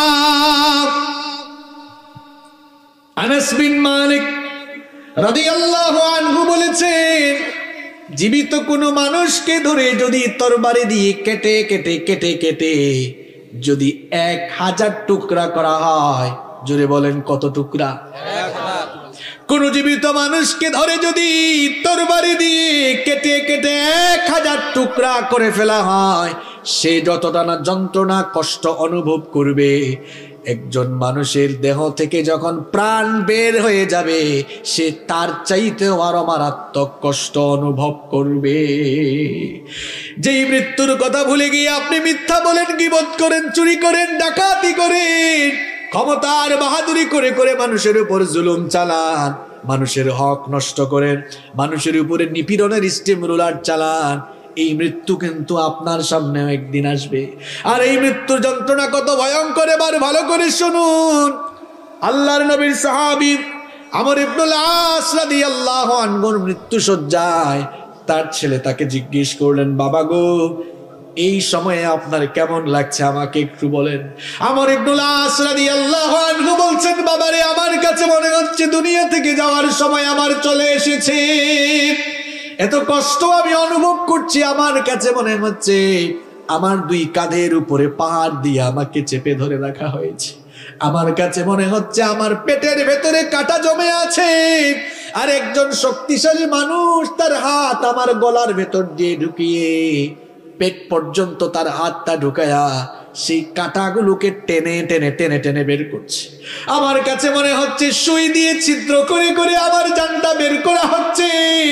আমার কাছে মনে হচ্ছে আসমান জমিন আল্লাহ এক করে ফেলেছেন, আসমান জমিনকে এক করে মাঝখানে আমাকে পিষে ফেলা হচ্ছে। এমন যন্ত্রণা, এমন কষ্ট আমার অনুভব হচ্ছে। আমার বাবারা, আমার ভাইরা, এবার শুনেন, নবী করিম সাল্লাল্লাহু আলাইহি ওয়াসাল্লামের ওফাতকালীন সময়ে তার কেমন অবস্থা হয়েছিল শুনেন। নবী করিম সাল্লাল্লাহু আলাইহি ওয়াসাল্লাম দুনিয়া থেকে যাওয়ার কিছুদিন আগে চরমভাবে অসুস্থ হয়ে গেলেন। দাঁড়াতে পারেন না, হাঁটতে পারেন না। 2 জন সাহাবীর কাঁধের উপরে ভর করে মসজিদে নববীতে গিয়েছেন। জুমার দিনে গিয়ে খুতবাও দিয়েছেন। খুতবা দিতে গিয়ে তিনি বললেন, আমার সাহাবীরা শোনো, আল্লাহ রাব্বুল আলামিন এই পৃথিবীতে তার এক বান্দাকে দুনিয়ার সমস্ত সম্পদ দিতে চেয়েছিলেন, আর সেই বান্দা দুনিয়ার সমস্ত সম্পদকে ত্যাগ করে তার মাবুদের সঙ্গে দিদার লাভকে তিনি বেশি পছন্দ করেছেন। নবীজি খুতবায় যখন এই কথা বললেন, কেউ কিছু বুঝতে না পারলেও বয়োবৃদ্ধ জ্ঞান বৃদ্ধ সাহাবী নবীজির প্রিয় বন্ধু আবু বকর রাদিয়াল্লাহু আনহু এই কথা শুনে হাউমাউ করে কান্না শুরু করে দিলেন। অন্য সাহাবীরা বললেন, কি ব্যাপার, নবীজির এই বক্তব্য শুনে আপনি তো হাউমাউ করে কাঁদছেন কেন? ব্যাপারটা তো আমরা বুঝলাম না। আসলে কেউ কিছু বুঝতে না পারলেও নবীজির প্রিয় সাহাবী আবু বকর রাদিয়াল্লাহু আনহু ঠিকই বুঝতে পেরেছিলেন, এই পৃথিবীর সমস্ত সম্পদ তো আল্লাহ নবীজিকেই দিতে চেয়েছিলেন, আর নবীজি সকল সম্পদ ত্যাগ করে তার মাবুদের সঙ্গে দিদার লাভকে পছন্দ করেছেন। এই কথার অর্থ হলো খুব শীঘ্রই নবীজি আমাদেরকে ছেড়ে চলে যাবেন, আর আমরা নবী থেকে এতিম হয়ে যাব। এটা বুঝতে পেরে সাইয়েদনা আবু বকর রাদিয়াল্লাহু আনহু হাউমাউ করে কান্না শুরু করেছেন। কেউ কিছু বুঝতে না পারলেও আবু বকর রাদিয়াল্লাহু আনহু নবীজির কথার ভাবার্থ মর্মার্থ বুঝে ফেললেন। নবীজি নামাজ শেষ করে যখন ঘরের মধ্যে গেলেন, সেই দিন মাগরিবের নামাজে নবীজি ইমামতি করেছিলেন। যেই দিন নবীজি দুনিয়া থেকে, সেই দিন মাগরিবের নামাজে নবীজি ইমামতি করেছিলেন। ঘরের মধ্যে যখন গেলেন, নবীজির জ্বরের মাত্রা আরো বেড়ে গেল। কখনো হুশ থাকে, কখনো বেহুশ হয়ে যান। এই রকম অবস্থার মধ্যে এশার আজান হয়ে গেল। এশার আজান যখন হয়ে গেল, সাহাবায়ে কিরাম মসজিদে সমবেত হয়ে নবীজির জন্যই অপেক্ষা করছেন। নবীজি আসবেন, নবীজির ইমামতিতে সাহাবীরা নামাজ আদায় করবেন। কিন্তু নবীজির অবস্থা এমন হয়ে গেল, হুশ আসলে আবার সাথে সাথে তার হুশ চলে যায়, এইরকম অবস্থা হয়ে গেল। নবীজির একবার হুশ আসলো, আম্মা জান আয়েশা রাদিয়াল্লাহু আনহাকে বললেন, ওগো আয়েশা, এখন কোন সময়? নবীজি বললেন, আয়েশা রাদিয়াল্লাহু আনহা বললেন, ওগো আল্লাহর রাসূল, এশার আযান হয়ে গিয়েছে, সাহাবায়ে কেরাম মসজিদে আপনার জন্য অপেক্ষা করছেন, আপনি যাওয়ার পরে তারা নামাজ শুরু করবেন। এই কথা শুনে নবীজি আম্মা জান আয়েশা রাদিয়াল্লাহু আনহাকে বললেন, আয়েশা গো, পানি নিয়ে আসো। আম্মা জান আয়েশা রাদিয়াল্লাহু আনহা পানি আনতে গেলেন, নবীজি বেহুশ হয়ে গেলেন। আবার যখন নবীজির হুশ আসলো, নবীজি তখন ওযু করলেন। অজুটা শেষ করে যখন দাঁড়াতে যাবেন, আবার তিনি বেহুশ হয়ে গেলেন। আবার যখন হুশ ফিরল, নবীজি পুনরায় দাঁড়ালেন, দাঁড়িয়ে চেষ্টা করলেন মসজিদে যাওয়ার জন্য, আবারও বেহুশ হয়ে গেলেন।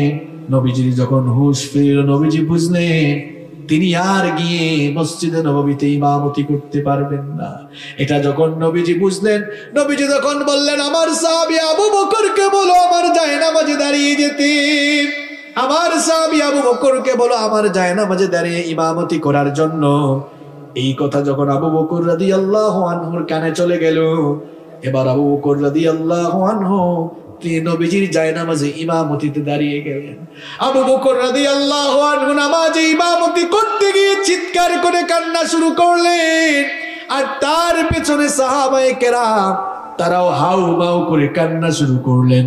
কারণ সাহাবায়ে কেরামের মনের ভেতরে এই ফিলিংস চলে এসেছে, নবীজির জায়নামাজে যেহেতু আবু বকর দাঁড়িয়ে গিয়েছেন, তার মানে হলো নবীজির পেছনে নামাজ আদায় করা থেকে আমরা মাহরুম হয়ে গেলাম। নামাজ চলতেছে, ওইদিকে আল্লাহর নবীর হুঁশ ফিরে আসলো। আল্লাহর নবী আম্মা জান আয়েশা রাদিয়াল্লাহু আনহাকে বললেন, আয়েশা গো, আমার সাহাবীরা কি নামাজ শুরু করেছে নাকি? আম্মা জান আয়েশা রাদিয়াল্লাহু আনহা বললেন, আপনার আদেশ মতো আপনার সাহাবী আবু বকর রাদিয়াল্লাহু আনহুর ইমামতিতে মসজিদে নববীতে জামাত শুরু হয়ে গিয়েছে।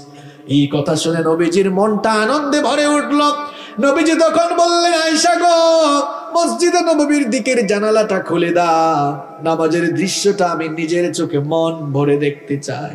মসজিদে নববীর দিকের জানালাটা খুলে দেওয়া হলো। নবীজি নামাজের দৃশ্য যখন দেখলেন, সঙ্গে সঙ্গে নবীজির চক্ষু থেকে পানি বের হয়ে গেল। আম্মা জান আয়েশা রাদিয়াল্লাহু আনহা বললেন, ওগো আল্লাহর নবী, নামাজের এই দৃশ্য দেখে আপনার চোখের কোণে পানি চলে আসলো কেন? নবীজি বললেন, আয়েশা গো, শোনো, এটা কোনো দুঃখের পানি নয়, এটা হলো আনন্দের পানি। এই যে আমি দুনিয়া থেকে যাওয়ার আগে নিজের চোখে দেখলাম, আমার অনুপস্থিতিতে আমার সাহাবীরা কি সুন্দর করে দাঁড়িয়ে জামাতে নামাজ আদায় করছে। এই নামাজের পরিবেশ কিন্তু একদিনে তৈরি হয় না। আমি নবী 40 বছর বয়সে যখন দিনের তাবলীগ শুরু করলাম, দাওয়াত শুরু করার পরে বহু বাধা বিপত্তি, জুলুম নির্যাতন আসলো। এই বাধা বিপত্তি, ষড়যন্ত্র, চক্রান্ত, জুলুম নির্যাতনের মোকাবেলা করে করে বহু কষ্টে এই পরিবেশটা কিন্তু তৈরি হয়েছে। এই পরিবেশ তৈরির জন্য তায়েফের ময়দানে আমার দান্দান শহীদ হয়েছে, তায়েফের ময়দানে আমি রক্তাক্ত হয়েছি, উহুদের ময়দানে দান্দান মুবারক শহীদ হয়েছে। আমার অসংখ্য সাহাবীদের ত্যাগ আর কুরবানির বিনিময়ে এই সুন্দর পরিবেশ তৈরি হয়েছে। এই দৃশ্য দেখে এই জন্য আমি কাঁদলাম, আমার মনে এই ফিলিংস আসলো, আমি বুঝলাম আমি চলে গেলেও এইভাবে করে আমার সাহাবীরা এবং আমার পরবর্তী উম্মতরা আজান হলে জামাতবদ্ধ হয়ে নামাজ আদায় করবে। সুবহানাল্লাহ তো কইলেন, আজানের নামাজে যান তো আপনারা।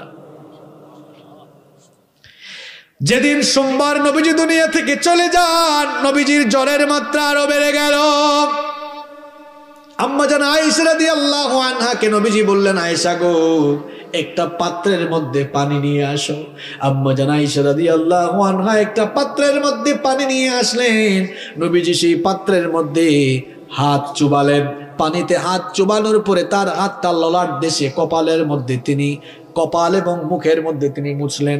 আর তিনি বলতে লাগলেন, আল্লাহুম্মা আইন্নি আলা গামারাতিল মাউতি ওয়া সাকরাতিল মাউত।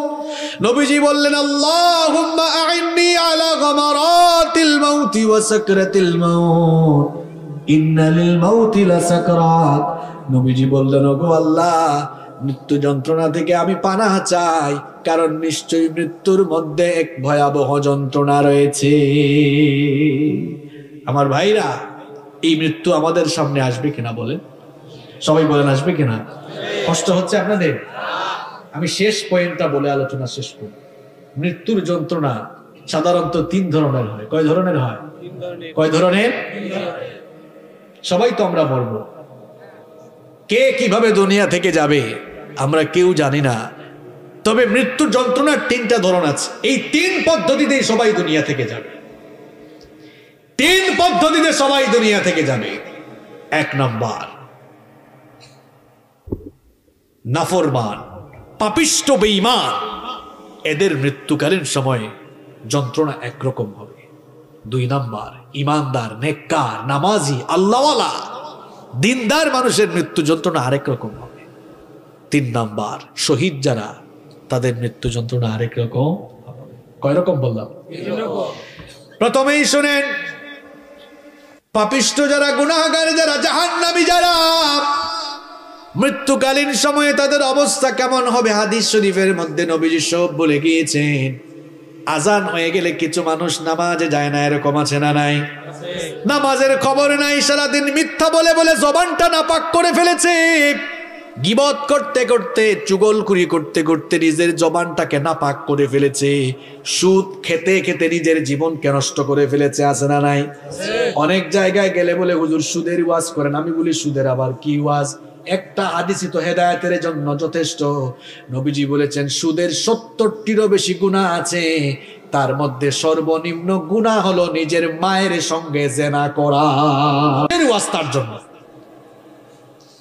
এই রকম অন্যায় করতে করতে, পাপ করতে করতে নিজেদের জীবনটাকে যারা বরবাদ করে ফেলেছে, মৃত্যু তো সবার কাছেই আসবে, নাকি আসবে না? এই লোকগুলোর যখন মৃত্যুর সময় চলে আসবে, মালাকুল মউত জাহান্নাম থেকে একদল ফেরেশতা নিয়ে তার কাছে আগমন করবেন। তার কাছে আগমন করে মালাকুল মউত বলবেন, ইয়া আইয়াতুহান নাফসুল খাবিথা, হে অপবিত্র আত্মা, পাপিষ্ঠ আত্মা, উখরুজি ইলা সাখাতিন মিনাল্লাহি ওয়া গযব, আল্লাহর অসন্তুষ্টি আর আল্লাহর গজবের উদ্দেশ্যে বের হয়ে আসো। এই কথা বলার পর ফাতাফাররাকা ফি জাসাদি, ওই গুনাহগার পাপিষ্ঠ জাহান্নামে লোকটার শরীরটা চূর্ণ বিচূর্ণ হয়ে যেতে থাকবে। মালাকুল মউতকে যখন পাপিষ্ঠগুলো মালাকুল মউতের ভয়ঙ্কর চেহারা যখন দেখবে, চক্ষুগুলো মোটা হয়ে যাবে। দেখবেন কিছু মানুষ যখন মারা যায়, চক্ষুগুলো কেমন মোটা করে ফেলে। মালাকুল মউত যখন ভয়ঙ্কর চেহারা নিয়ে তার সামনে আসবেন, পুরো শরীরে কম্পন শুরু হয়ে যাবে, পুরো শরীরটা নড়ে চড়ে উঠবে, চূর্ণ বিচূর্ণ হয়ে যেতে থাকবে। মালাকুল মউত তার রুহটা কবজের জন্য যখন পায়ের কাছে গিয়ে চাপ মারবেন, লোকটার এমন যন্ত্রণা কষ্ট অনুভব হবে, সারা দুনিয়ার সমস্ত পাহাড় দিয়ে তাকে চাপলেও এত কষ্ট তার লাগবে না। মালাকুল মউত তাকে এমন ভাবে কষ্ট দেওয়া শুরু করবে, কষ্ট আর কষ্ট। সেদিন বুঝবে লোকটা কষ্ট কারে কয়, যন্ত্রণা কাকে বলে, যন্ত্রণা কত প্রকার, কি কি, ওই দিন লোকটা হারে হারে টের পাবে। এমন ভাবে কষ্ট দেওয়া হবে, ওই যে আগের হাদিসগুলো বলে আসলাম, কোন জীবিত মানুষগুলোকে যদি ধরে চাকু দিয়ে কিংবা ছুরি দিয়ে চামড়াগুলো টেনে টেনে ছিলে ফেলা হয়, তার আর কি যন্ত্রণা লাগবে। এই লোকটা মৌতের সময় তার চাইতে বেশি কষ্ট পাবে। এই রকম কষ্ট দিয়ে দিয়ে মালাকুল মউত তার প্রাণ কবজ করা শুরু করবে। যখন পায়ের মধ্যে চাপ মারবে, রুহ গিয়ে চামড়ার নিচে লুকাবে। মালাকুল মউত যখন চামড়ার নিচে চাপ মারবে, মালাকুল মউত যখন চামড়ার নিচে চাপ মারবে, রুহ গিয়ে এবার লোমের নিচে লুকাবে। এই রকম কষ্ট দিয়ে দিয়ে দিয়ে দিয়ে লোকটার প্রাণ যখন একেবারে গলা পর্যন্ত চলে আসবে, লোকটা বুঝতে পারবে আমার দুনিয়া থেকে যাওয়ার সময় চলে এসেছে। নিজের হাত পাশে নিজেই ছেড়ে দিবে, মৃত্যুর জন্য প্রস্তুত হয়ে যাবে। এই লোকটার রূহ যখন মালাকুল মউত কবজ করে ফেলবেন, ওই যে জাহান্নামের একদল বাহিনী নিয়ে এসেছিলেন, জাহান্নামের ফেরেশতাদের বাহিনী এবার ওই লোকটার রূহটাকে জাহান্নামের দুর্গন্ধযুক্ত কাপড়ের মধ্যে মুড়ায় ফেলবে। যখন তারা রওনা হবে, লোকটার আত্মা থেকে এমন নিকৃষ্ট দুর্গন্ধ বের হবে, এমন নিকৃষ্ট দুর্গন্ধ বের হবে। এই নিকৃষ্ট দুর্গন্ধযুক্ত আত্মা নিয়ে যখন তারা প্রথম আসমানে যাবে, প্রথম আসমানের দরজা খোলার জন্য অনুমতি চাওয়া হবে। ফেরেশতা বলবে, কোন অপবিত্র কোন পাপিষ্ট লোকটার আত্মা নিয়ে এসেছো? ফেরেশতারা পরিচয় করিয়ে দিবে, ওই তো ভাঙ্গা উপজেলার অমুক এলাকার অমুক লোকটার রূহ। ফেরেশতারা বলবে, এই দুর্গন্ধযুক্ত অপবিত্র জাহান্নামে পাপিষ্ট লোকটার জন্য, এই লোকটার জন্য আসমানের দরজা খোলা হবে না, তার রূহটাকে আইল্লিনে নেওয়ার সুযোগ দেওয়া হবে না। এই কথা বলে ফেরেশতা তার রূহটাকে এমন সজোরে ধাক্কা দিবে, এক ধাক্কার চোটে এই দুনিয়ার জমিনের 70,000 গজ মাটির নিচে সিজ্জিনের মধ্যে গিয়ে তার রূহটা পতিত হবে। মজা বুঝবা সেদিন সিজ্জিন, যেখানে পাপিষ্ট জাহান্নামীদের আত্মাকে সংরক্ষণ করা হয়। আর যদি নেককার মানুষ হয়, 2 নাম্বার শুনেন, নেককার মানুষ যারা আজান হয়ে গেলে এই মসজিদে চলে যায়,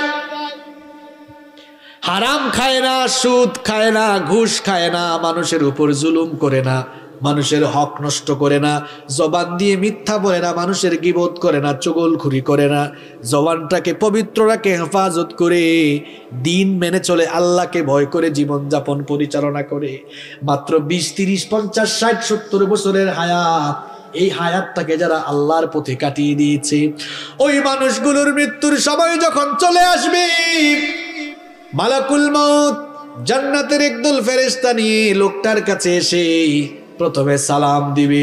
জোরে কোন কি দিবে? বলেন তো, বেঈমান গুনাহগার পাপী তাকে কি সালাম দিয়েছে নাকি? কিন্তু যখন নেককার মানুষ তার কাছে আসবে তখন এসেই সালাম দিবে। আল্লাহ তাআলা কোরআনে বলেছেন, আল্লাযীনা তাতাওয়াফফাহুমুল মালাইকাতু তাইয়্যিবিনা ইয়াকুলুনা সালামুন আলাইকুম উদখুলুল জান্নাতা বিমা কুনতুম তা'মালুন। কোরআনুল কারীমের 16 নম্বর সূরা সূরাতুন নাহলের 32 নম্বর আয়াতে আল্লাহ তাআলা বললেন, ওই সকল পবিত্র লোকদের মৃত্যুর সময় ফেরেশতা এসে সালাম দিয়ে বলবে, আল্লাহর বান্দা তোমার উপরে সালাম, তোমার জন্য সালাম, তোমার প্রতি সালাম দিলাম, আল্লাহর জান্নাতে দাখিল হওয়ার জন্য তুমি প্রস্তুতি গ্রহণ করো। সুবহানাল্লাহ। ফেরেশতা বলবে, ইয়া আইয়ুহান নাফসুত তাইয়্যিবা উখরুজি ইলা মাগফিরাতিন মিনাল্লাহি ওয়া রিদওয়ান। হে পবিত্র আত্মা, আল্লাহর সন্তুষ্টি আর ক্ষমার উদ্দেশ্যে তুমি বের হয়ে আসো। এই কথা বলে ফেরেশতা যখন তার রূহ কবজ করা শুরু করবে, নেককার দিনদার মানুষগুলোর রূহ যখন কবজ করা হবে, মৃত্যুর যন্ত্রণা তাদের আর ফিল হবে না। ব্যাপারটির উদাহরণ আমি এইভাবে দিচ্ছি, দেখবেন ছোট্ট বাচ্চারা ক্ষুধা পেলে কি করে? আপনাদের এলাকায় হাসে নাকি? ছোট্ট বাচ্চারা ক্ষুধা পেলে কি করে? কান্না করে। কান্না করার পর মা যখন সন্তানকে কুলে নিয়ে দুধ খাওয়ায়, দুধ পান করায়, বাচ্চা তখন কি কান্না করে নাকি? বাচ্চা তখন কান্না বন্ধ করে দুধ পান করে করে আরাম করে ঘুমিয়ে যায়। নেককার দিনদার আল্লাহওয়ালা মানুষ যারা, এদের মৃত্যুর সময় অবস্থা এমন হবে, একটি শিশু মায়ের কোলে দুধ পান করে যেমন আরাম করে ঘুমিয়ে যায়, ঠিক তেমনি ভাবে আল্লাহওয়ালা দিনদার মানুষগুলোর মৃত্যুর সময় ফেরেশতা এসে যখন জান্নাতের দৃশ্য তুলে ধরবে, জান্নাতের দৃশ্য দেখতে দেখতে দেখতে দেখতে আরাম করে সে ঘুমায়া যাবে। আল্লাহ এমন মৃত্যু আমাদেরকে নসিব করে দিও। আরো আসতে বলে না আমিন। তার রূহটাকে কবজ করার পর ফেরেশতারা এবার, জান্নাতি ফেরেশতারা এবার ওই পবিত্র লোকটার রূহটাকে এবার জান্নাতি কাফনের কাপড় দিয়ে মোড়াবে, জান্নাতি কাফনের কাপড় দিয়ে মোড়াবে, আর এমন সুগন্ধ তার আত্মা থেকে বের হতে থাকবে, মেশকের সুগন্ধির চাইতেও আরো সুগন্ধি বের হতে থাকবে। প্রথম আসমানে যখন যাওয়া হবে, প্রথম আসমানে যাওয়ার পর আসমানের দরজা খোলার জন্য অনুমতি চাওয়া হবে। ফেরেশতা আহলান সাহলান, ওয়েলকাম ওয়েলকাম, মোবারকবাদ জানিয়ে দরজা খুলে দিবে আর বলবে কোন লোকটার রূহ নিয়ে এসেছো। এত সুগন্ধি ছড়ায়, চতুর্দিক থেকে শুধু সুগন্ধি বের হয়। ফেরেশতারা পরিচয় করিয়ে দিবে, ভাঙ্গা উপজেলার অমুক এলাকার অমুক লোক। লোকটা বড় নামাজি ছিল, আল্লাহওয়ালা ছিল, মা বাবার খেদমত করতো, আল্লাহকে ভয় করে জীবন যাপন করতো, কোনোদিন হারাম আর অন্যায় পথে জীবন যাপন করে নাই। ফেরেশতারা ওয়েলকাম করে যখন প্রথম আসমানের দরজা খুলে দিবে, এইভাবে একটার পর একটা দরজা খুলতে খুলতে 7 আসমানের উপরে ইল্লিন রয়েছে। ইল্লিন হচ্ছে আল্লাহওয়ালা, মুত্তাকি, পরহেজগার, জান্নাতি মানুষদের রূহ সংরক্ষণ করার জায়গা। ফেরেশতারা সেখানে নিয়ে ওই লোকটার রূহকে সংরক্ষণ করবে, আর তখন তাকে বলা হবে, ইয়া আইয়াতুহান নাফসুল মুতমাইন্নাতু ইরজিই ইলা রাব্বিকি রাদিয়াতাম মারদিয়া ফাদখুলি ফি ইবাদি ওয়াদখুলি জান্নাতি। বলা হবে, হে প্রশান্ত আত্মা, হে প্রশান্ত আত্মা, আল্লাহর সন্তুষ্টির উদ্দেশ্যে বের হয়ে আসো, আল্লাহর নেককার বান্দাদের মধ্যে শামিল হও, আর আল্লাহর জান্নাতের ভেতরে দাখিল হয়ে যাও। এটা হচ্ছে নেককারদের মৃত্যুর অবস্থা। 3 নম্বর কি বলেছিলাম? শহীদ। শহীদ যারা, এই দুনিয়ার সবচেয়ে বড় সৌভাগ্যবান হলো তারা। কারণ দুনিয়ায় যত প্রকারের মৌত রয়েছে, যত প্রকারের মৃত্যু রয়েছে, সর্বশ্রেষ্ঠ মৃত্যু হলো শাহাদাতের মৃত্যু। কারণ সকল মৃত্যুর পরেই হিসাব নিকাশ আছে, বিচার আছে, আর শাহাদাতের মৃত্যুর পরে কোনো হিসাব নাই, বিচার নাই। বিনা হিসাবে বিনা বিচারে আল্লাহ শহীদদেরকে জান্নাত দান করে দিবে। শহীদদের মৃত্যুকালীন যন্ত্রণাটাও কেমন শুনে নেন। আল্লাহর নবী বলেছেন, যারা আল্লাহর দ্বীনের জন্য শহীদ হবে, আল্লাহর দ্বীনের জন্য জীবন দিতে গিয়ে মাঝে মাঝে তোমরা তাদেরকে দেখবে হাত পা কেটে হয়তো বাতিলরা তাদেরকে হত্যা করে ফেলবে, হয়তো তাদের দেহটাকে ক্ষত বিক্ষত করে নির্মম ভাবে হত্যা করা হবে, কাউকে কাউকে হয়তো ফাঁসিতে ঝুলাইয়া হত্যা করা হবে। তোমরা যারা দুনিয়াতে বাস করো, দুনিয়ার দৃষ্টিকোণ থেকে তোমরা মনে করো হয়তো লোকটা অনেক আযাব পেয়ে পেয়ে, কষ্ট পেয়ে পেয়ে দুনিয়া থেকে বিদায় হয়। নবীজি বলছেন, তোমাদের ধারণা ভুল। হাতের মধ্যে চিমটি কাটলে মানুষ যেমন সামান্য ব্যথা পায়, ঠিক তেমনি ভাবে শহীদ যখন দুনিয়া থেকে যায়, তার চাইতেও আরো কম ব্যথা পেয়ে দুনিয়া থেকে চলে যায়। আর শহীদদেরকে আল্লাহ এমন মর্যাদা দিয়েছেন, আমি তো আগেই বললাম, শহীদদের কাছ থেকে আল্লাহ হিসাব করবেন না, বিচারও চাইবেন না। বিনা হিসাবে বিনা বিচারে আল্লাহ তাদেরকে জান্নাত দিবেন। শহীদি মৃত্যুটা হচ্ছে একটা পুল বা সাঁকোর মতো। এখানে আসার সময় একটা সাঁকো দেখে আসলাম, পুল দেখে ব্রিজ বুঝেন তো আপনারা? ব্রিজের কাজ হলো এক পাশের রাস্তা এক সাইডের সাথে আরেক সাইডের জুলা লাগানো। শহীদি মৃত্যুটা হলো একটা সাঁকো, এই পারে দুনিয়া, আর সাঁকোটা হলো শহীদি মৃত্যু। এই শহীদি মৃত্যুর মাধ্যমে সাঁকোটা পাশ দিলেই, সাঁকোটা পাশ দেওয়া মাত্রই আল্লাহর জান্নাতের দরজা খুলে যায়। এই জন্য নবীজি নিজেই শহীদ হওয়ার জন্য ব্যাকুল ছিলেন। নবীজি বলেছেন, আমার মনটা চায় জিহাদ করে করে আমি শাহাদাতের পেয়ালা পান করি, আবার যদি আল্লাহ আমাকে জীবন দেন, আমার ইচ্ছা হয় আবার জিহাদ করি, আবার শহীদ হই।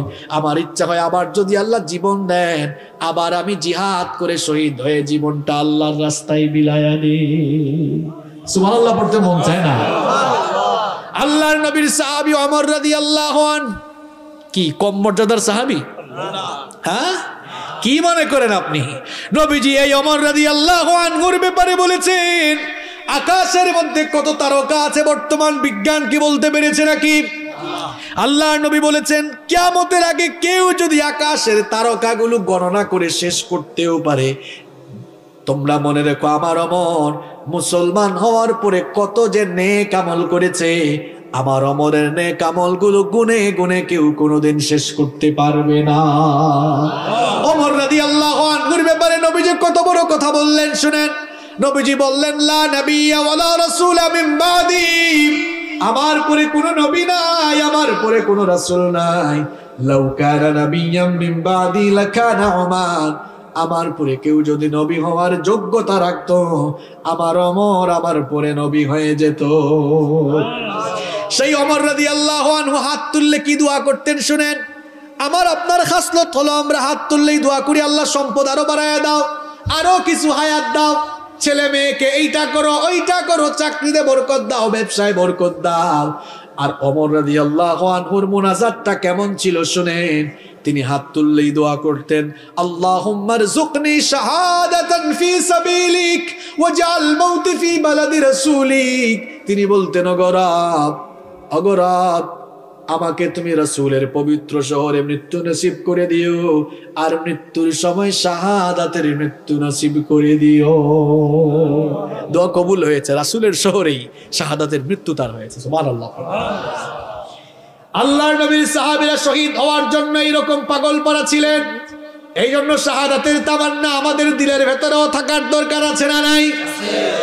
শাহাদাতের তামান্না যদি আমাদের দিলে থাকে, লাভটা হবে কি শোনেন। শাহাদাতের আকাঙ্ক্ষা যদি থাকে, যদি আপনি শহীদ না হন, একটা বেনিফিট আছে না নাই? নবীজি বলেছেন, মান সাআলাল্লাহু শাহাদাতি বিসিদকিন বাল্লাগাহুল্লাহু মানাজিলাশ শুহাদা ওয়া ইম্মা তাআলা ফিরাশি। নবীজি বলেছেন, কারো দিলের মধ্যে, কারো অন্তরের মধ্যে যদি শাহাদাতের তামান্না থাকে, আর লোকটা যদি শহীদ না হয়ে বিছানায়ও মারা যায়, দিলের মধ্যে শাহাদাতের তামান্না থাকার কারণে আল্লাহ তাআলা তাকে শহীদি মৃত্যুর মর্যাদা দান করে দিবে। মরতেই হবে যখন, শহীদি মরণ দিও আমাকে।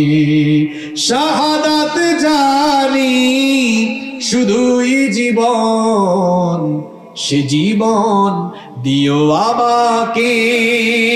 মরতেই হবে যখন, শহীদি মরণ দিও আমাকে।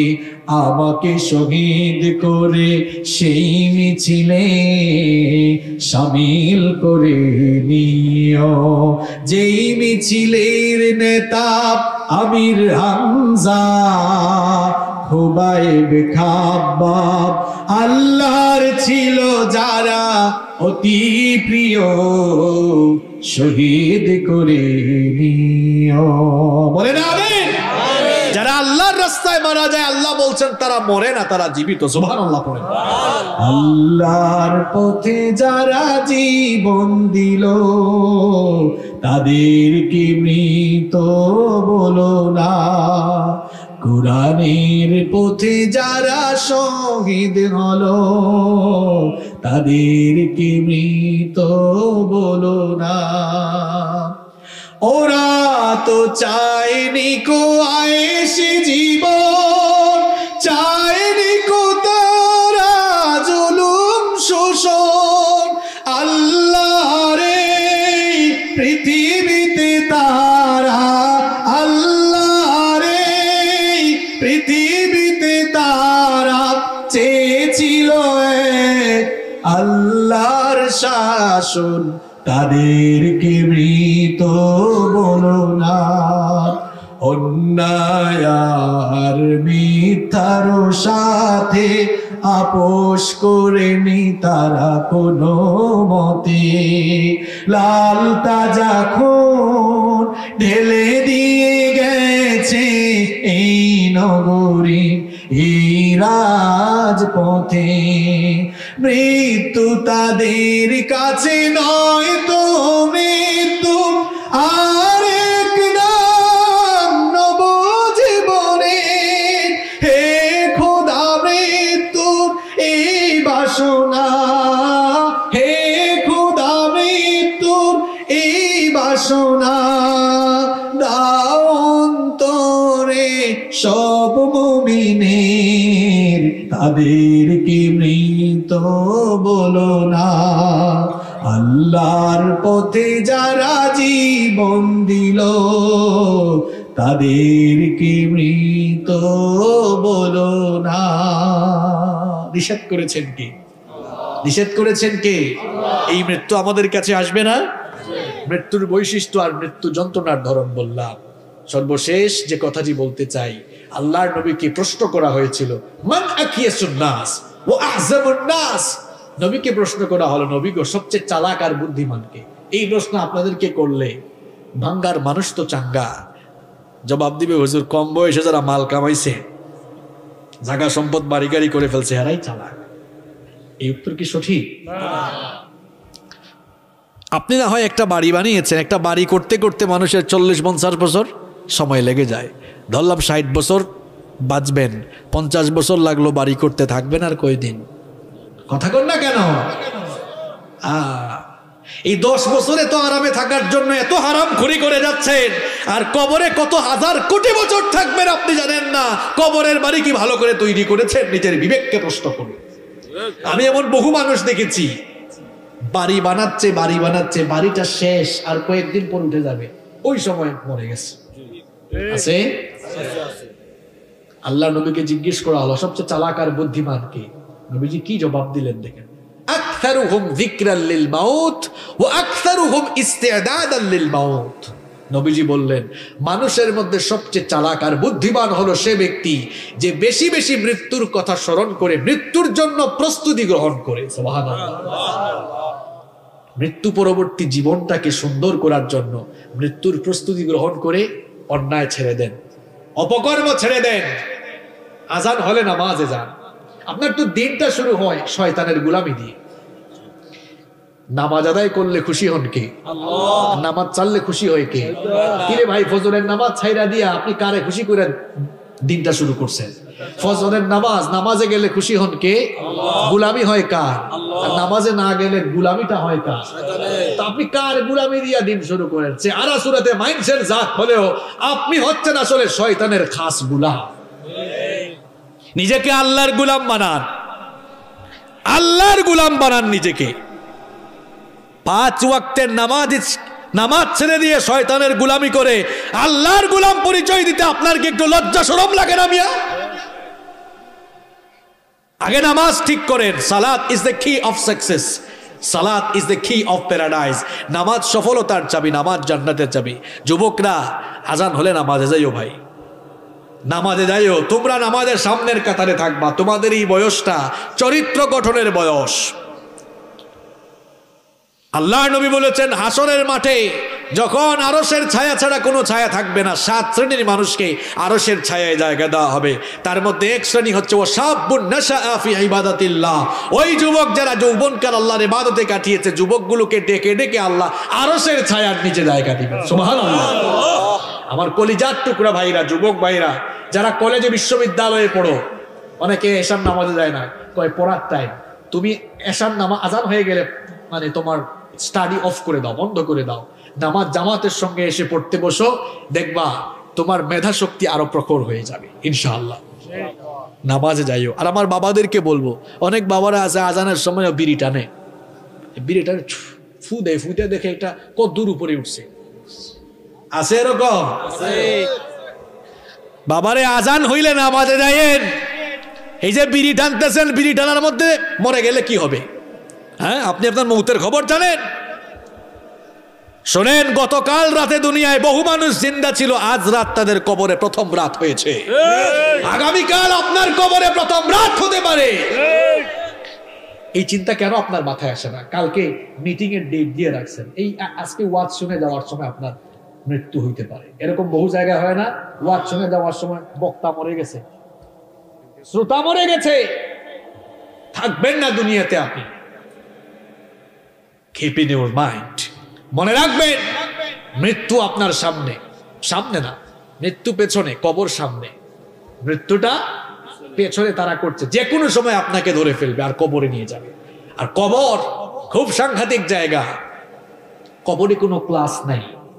আপনি বিমানে উঠবেন, ইকোনমি ক্লাসের সিট আছে, বিজনেস ক্লাসের সিট আছে। বিমানবন্দরে ঢুকবেন, সেখানে দেখবেন সাধারণ পাবলিকের জন্য একটা টার্মিনাল, ভিআইপি সিআইপি দের জন্য এক টার্মিনাল, আবার রাষ্ট্রীয় মেহমান যারা ভিভিআইপি এদের জন্য আলাদা টার্মিনাল, তাই না? আইসেন না, শোনেন, এই যে সব জায়গায় আলাদা আলাদা ক্লাস আছে স্ট্যাটাস অনুযায়ী, এই ভাঙ্গা এলাকায় কবরস্থান আছে না?